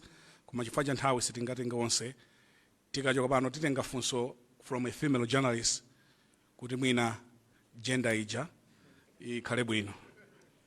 Kuchokera ku Chitipa, Kevin Kamwendo akufunsa a president maboda mutsegulira liti. Kuchokera ku Chitipi kulilongwe, Caroline watitumizira SMS akunena kuti nkhani yolemba anthu ntchito 1 million ili pati.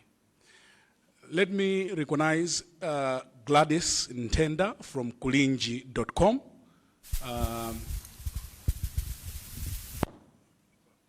Your questions, madam. A question or questions? Thank you, Your Excellency. I'm Gladys Ntenda from kulinji.com. The past 2 weeks you were busy participating in the United Nations General Assembly, virtually due to COVID-19 restrictions. I wanted to know, as Malawi, how much have we saved in not participating physically in the conference? And in line with the same United Nations General Assembly, we've seen that in the past regimes, people who are not deserving to go to these meetings have been going, like chiefs. I don't know how different is your administration going to be in ensuring that only deserving people attend the United Nations General Assembly. And the last one is on the autobiography that has been launched today. I don't know how you're going to make it accessible to those people that are interested in reading it and in having it. How accessible is it going to be to the public? Thank you so much, Your Excellency. Your Excellency, we'll take that one. When you respond to that one, we'll take the last one. At your pleasure, Your Excellency.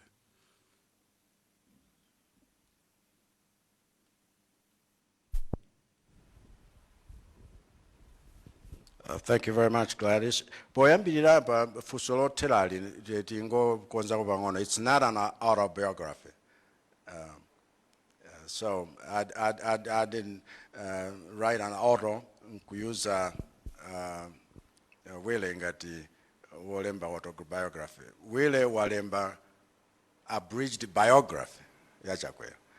And again, my thanks to you.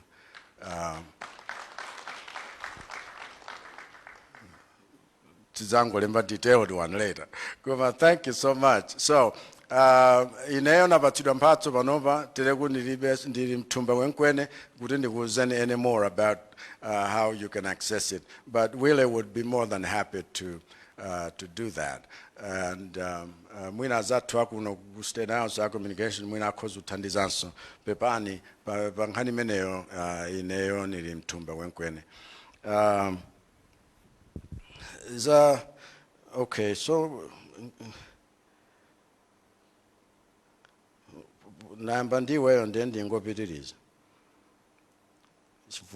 how much have we lost for not being in-person attendance kuunga mwina through the messages we have?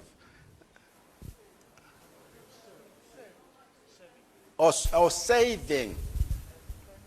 How much have we saved? Oh, we have saved. Oh my goodness. I can tell you. There would be airfares, taseva Malawi so kalira wendera, taseva so zolipira mu hotela,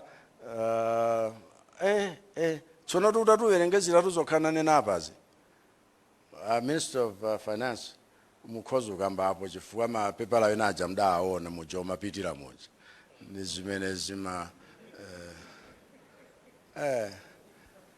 sorry Gladys, I don't have the exact figure, but we can compute that based on past experiences, even though sometimes zima tegabe kuti zinthu zasintha chifukwa fair chaka chino ni fair chaka chatha sizikhala chimodzimodzi ndiye kuti ndalamazo zikadakhala zambirimbiri. Ine niona ngati kuti tasevako ndithu koma tsono kuti uthokozera matenda zimenezi ikomabe nthawi zina zimene ukhozo umwaza chifukwa zofunikira zimakhala necessary expenditure for what you can gain, not necessarily there and then, but in the future. What has happened, unfortunately, sometimes what has happened in the past is zango kalangati ma outing yonera kuti tipiteko tikaone kunja ndiye sizingakhale zinthu zabwinobwino. Pepani munikhululukire koma anthu akapita ngakhale akakhala mafumu mwina tingone napo mwachuchuchu ababa zina zimakhala zakuti kodi chifukwa chani mafumu apita nawo, koma chilungamo chake tunchakuti zinazo zimakhala ndale inde, koma musaganize kuti mafumu aku Malawi ni mbutamayi. Tili ndi mafumu amene ali ndi ma doctorates, tili ndi mafumu amene ali ndi master's degrees, tili ndi mafumu amene ali ndi first degree. Ena ayiwowa anachita kusiya ntchito chifukwa anthu kumudzi adawapempha kuti tikufuna mukhale mfumu yathu. Ndiye mukangoti kumwamva dzina la mfumu popeza ni traditional leader ndiye kuti sakudziwa chilichonse. Nthawi zina ena akhoza kutengedwa in their own right because they can actually contribute to the issues on hand. Nanti nkambepo choncho mepo.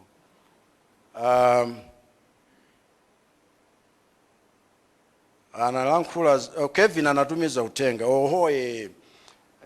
kuchitipa kuti kodi maboda mtsegula liti chifukwa ndikudziwanso kuti kuchitipa tikuvutika ndi zina chifukwa cha boda yathu ndi zinthu zina zimene zikuchitika.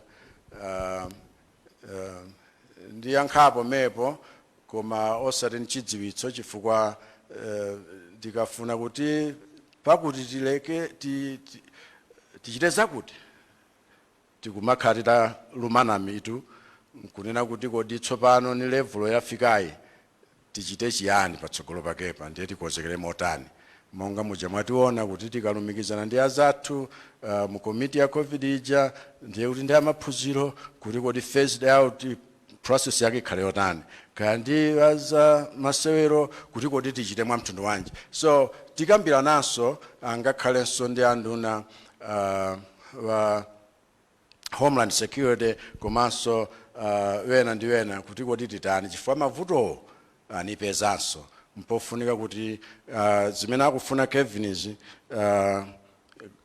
kuti ayankhidweze nzenzene ndithu. Maiko azathu kunoku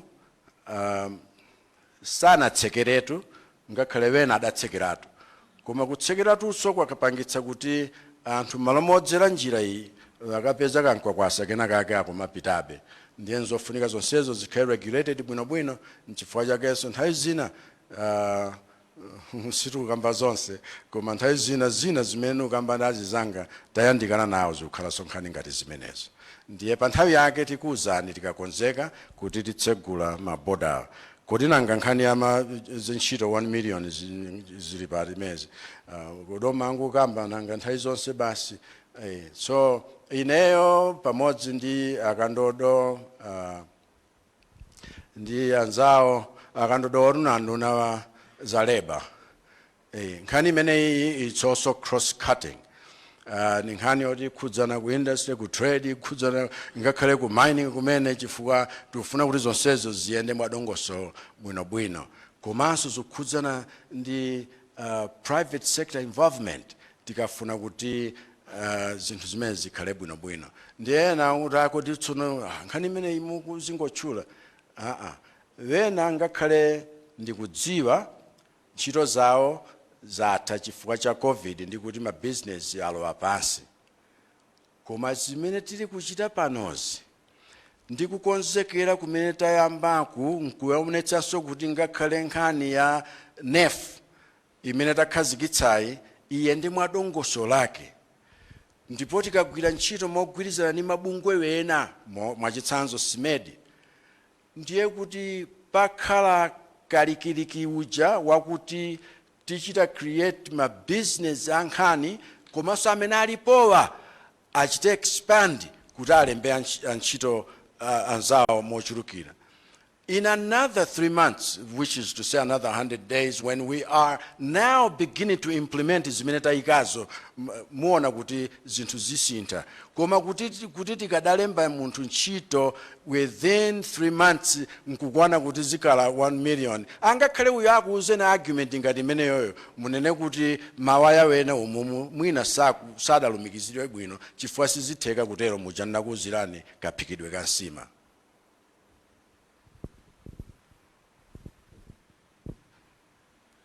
Thank you very much, Your Excellency. We don't have much time. Monga manena kuti masana wanso mukaona za fertilizer. I would like to recognize Mr. Vincent Konyongwa from Malawi Broadcasting Corporation.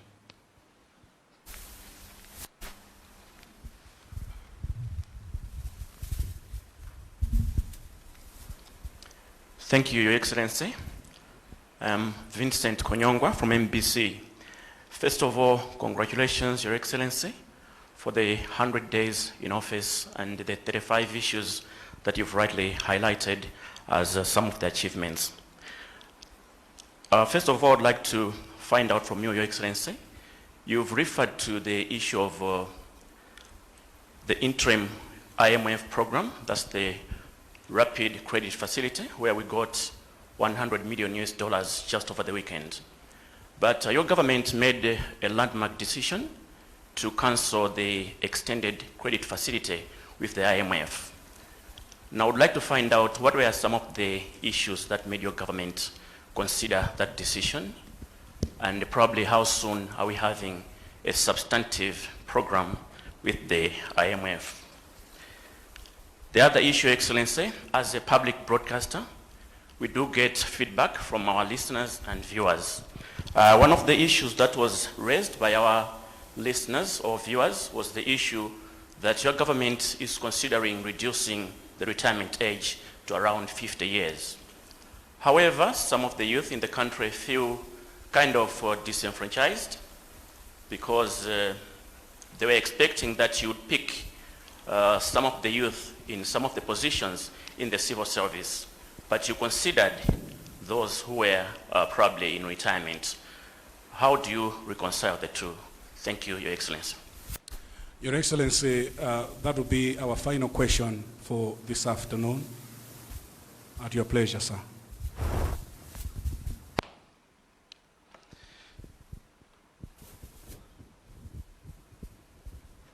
Sikumwakambira Vincent.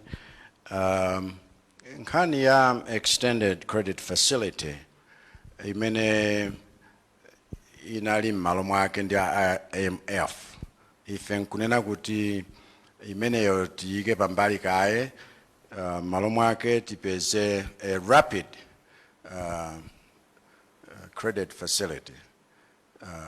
Cholinga sichakunena kuti tisakambiraneso ndi IMF zakutsogolo kwayo, koma timafuna kuti pomachita negotiate ECF kutsogoloko, chifukwa chakuti azathu amene adachita negotiate zimenezi nzofunika titachita consider ma factors wena, imeneyo ibayikidwa pambali. Tereku mmene amachita dzana lija kutipatsa za rapid credit izi, tilikale kuyamba tsopano substantive discussions with regard to future engagements in terms of ECF.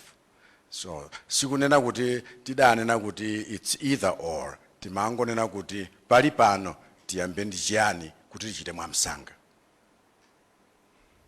Ndipo tuyamika IMF chifukwa cha ndalama zimene atipatsa dzana lija zitithandizeko kuti nthawi imene tikuvutika ndi COVID ndi mavuto enawa zikhoza kuthandizira, chifukwa tafika pena poti zinthuzi sizikadakhala bwino. Funso lachiwiri lakuti pakhala social media nkhani zikungoyenda zakuti boma lifuna mwina litsitse zaka zoti anthu azipuma pa ntchito uchoka pa 60 zifike pa 50. Ndi anthu amakhala excited kuti zikaterodi mwina ntchito zipezeka zambiri. Then tsano tadzadabwaso kuti inuyo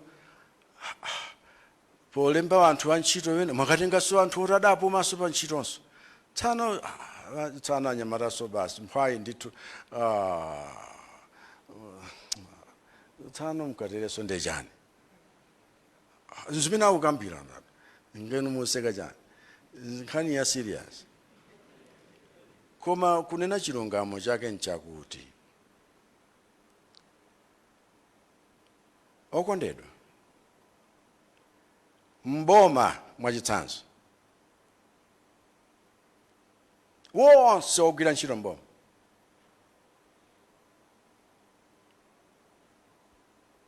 $250,000 sakukwananso, mwina 300,000 kapena tiliyo. How many are there? How many? 200? Max 200,000. Aliyense atachita retire mboma lero mungu obwezeramo achinyamata 200,000. What do you do with the rest of the millions? Nthawi zina ma discussion ngati awa amakhala bwino because you are talking hypothetically, not in real tangible terms. The biggest employer in this country is government, and it should not be so in terms of how munthu akuti nikapeza ntchito ukangomaliza school kalekalelo. Of course it was like, oh, you have security, therefore the best to do is to be employed by government. But we can't be thinking like this. Ma university wants amene tili nawo ati. Ndiye ena amene tili kuyambitsa. And you think aliyense akaphunzira azikapeza ntchito mboma? Amene mwakula kwambiri inu tachokani ife tipezeko malo. We must think. Education is not there for us to just memorize stuff and regurgitate stuff when papers have come to us. Mujadi machitira masiku akale mpaka na zaka 14 running umachita study past papers. That's a waste of time. We must learn to think, analyze stuff, know how life is going around and how best you can go around life to get around life. Kuno kuti kapandu khala more innovative and creative. Tizingochitira na sanje mpaka numapitana kwa sing'anga kuti uyo achoke pa mpando nkakhalepo ndine. That's nonsense.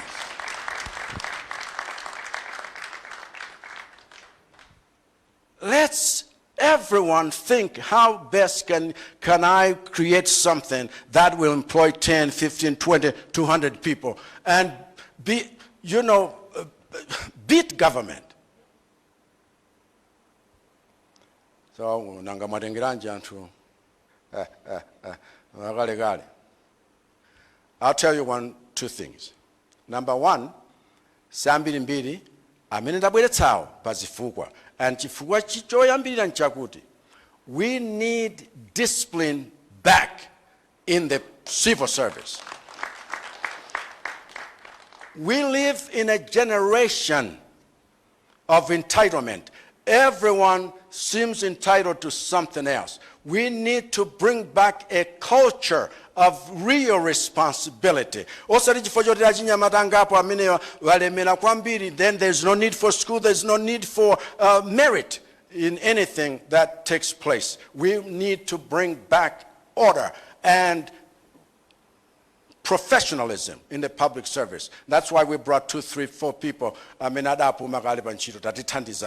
You were there when the civil service was deemed the best in Central Africa. What has happened? We need to gain that reputation again. Not a politicized civil service. I will not stand for it. Thank you.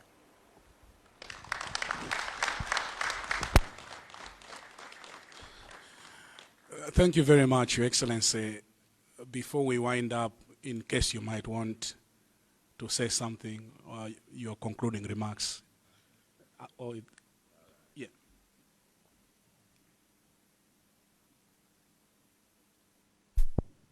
Ndifuna ndithokoze kwambiri Vice President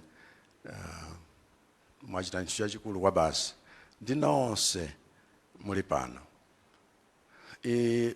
Inali ngati nthawi yakuti tonse tikhoza kupezana. Koma ningonena kuti kwa inu nonse mugwira ntchito mboma, kwa inu nonse anzanga kuzipaniko, tiye tione kuti ndi process yoti tonse tichite bwino. Ndipo wina asalekere mzake kuti akalakwitsa ndiye zine kuti ndadziwa abasakadakonza zize yayi. Koma aliyense ayitenge ngati responsibility yake yakuti tonse tikoze zinthu. Mafunction wena sadzafunika kuti aliyense wa inu mukhalepo ayi. Aliyense azikagwira ntchito ku ofesi kwake, ndipo aliyense athamange mmene ayenera kuthamangira. Maripoti aja nimamva, mamemo aja nimawerenga. Zonse zimene mukuchita ndi kutsatira. Sizonena kuti pamene pali president aliyense akhale pamenepo ayi. This was a specialized occasion. Koma ndikuthokozeni chifukwa cha kufika kwanu aliyense wa inu. Ndithokoze wonse Bambo Willezingani. Relationship yathu idayambira pa nthawi ngati imene ija kaleti nkangodziwana chifukwa chakuti malinganizo olembalemba zija. Nganyamataza ngawaso mwina sadziwa kuti ngasimbali imene iso ifeyo ndi imene tidadzera. Anduna wathu yawa madziwanso mmene timambira ma radio ndi ma TV timachitira limodzi kuti tiziyenda bwanji. Mpaka na my old friend Dr. Ken Lipenga, early Minister of Information at that time, ndiye amene adadzetsegulira radio yanga nditayamba. So kalenso tidagwira ntchito ngakhale ku media chakuti kuja koma izo ni zina tiye ntizangwira ntchito nithokoze ino a media zimene mafuna kukamba chifukwa ino ndiye apa mtima panga popanda inu sizingayende koma zikomo kuti tonse tinabwera muno nodziwa kuti nthawi yanu takuonongerani chifukwa ndikamawerenga chichewa nthawi zina sindichita transliterate timachita mtundu wina pochita translation yake ndiye imakhala more of a dynamic translation rather than a literal one. So mundikhululukire chifukwa cha nthawi imeneyo koma IMC or director of ceremonies, not MC. Zikomo kwambiri. Ndithokoze azanga machitsanzo Gladys Ntenda. I wish we had more and others. Ine ndienda vandithu poti ndine munthu wotsutsika zedi kuti we must involve more women intentionally. So intentionality in all we do, I will take that to heart, and I want you to know I do when I take things to heart. But I just plead with you, let's walk together through this. Thank you so much.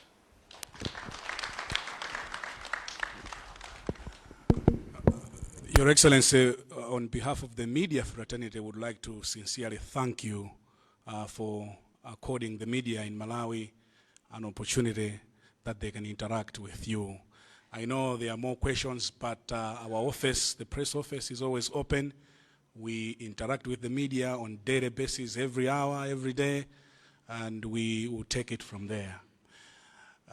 Your Excellency, the President of the Republic of Malawi, Dr. Lazarus Chakwera, Your Honor, the Vice President of the Republic of Malawi, Dr. Saulos Klaus Chilima, Your Excellency, the former President of the Republic of Malawi, Dr. Joyce Banda, and Your Honor, the former Vice President, Kumbo Hastings Kachari, leaders of parties under the Tonse banner, distinguished members of the cabinet, members of the media, invited guests, ladies and gentlemen.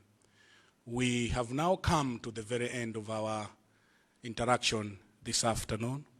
Allow me to call upon one more time Reverend Brian Kamwendo to conclude with a word of prayer. Reverend Kamwendo.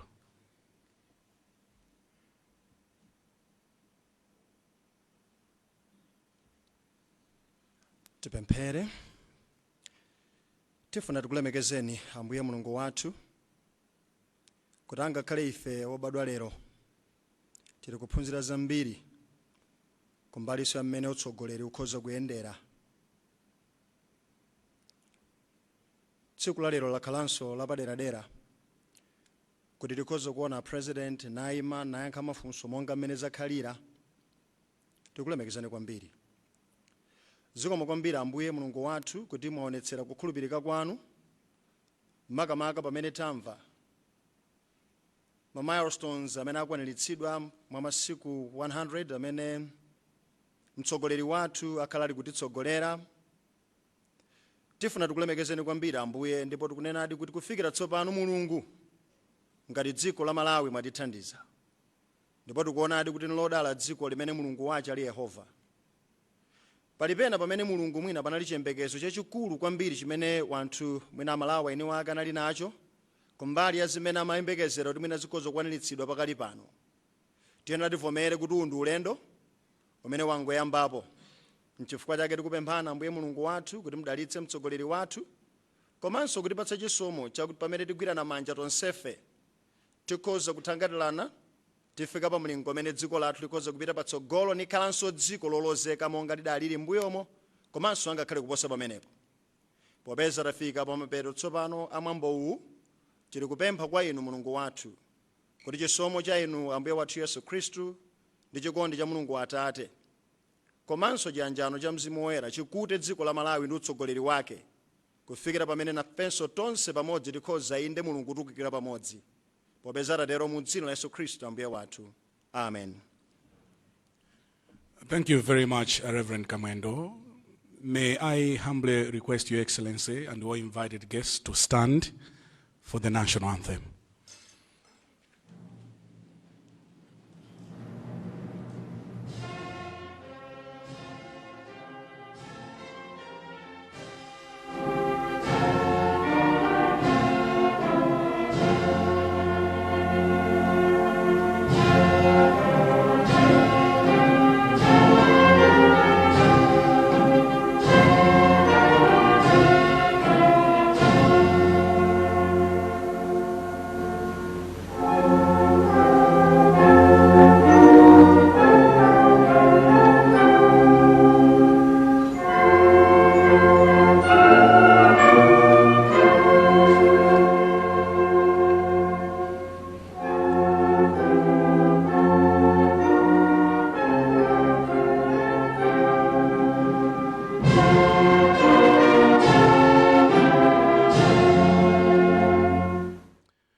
So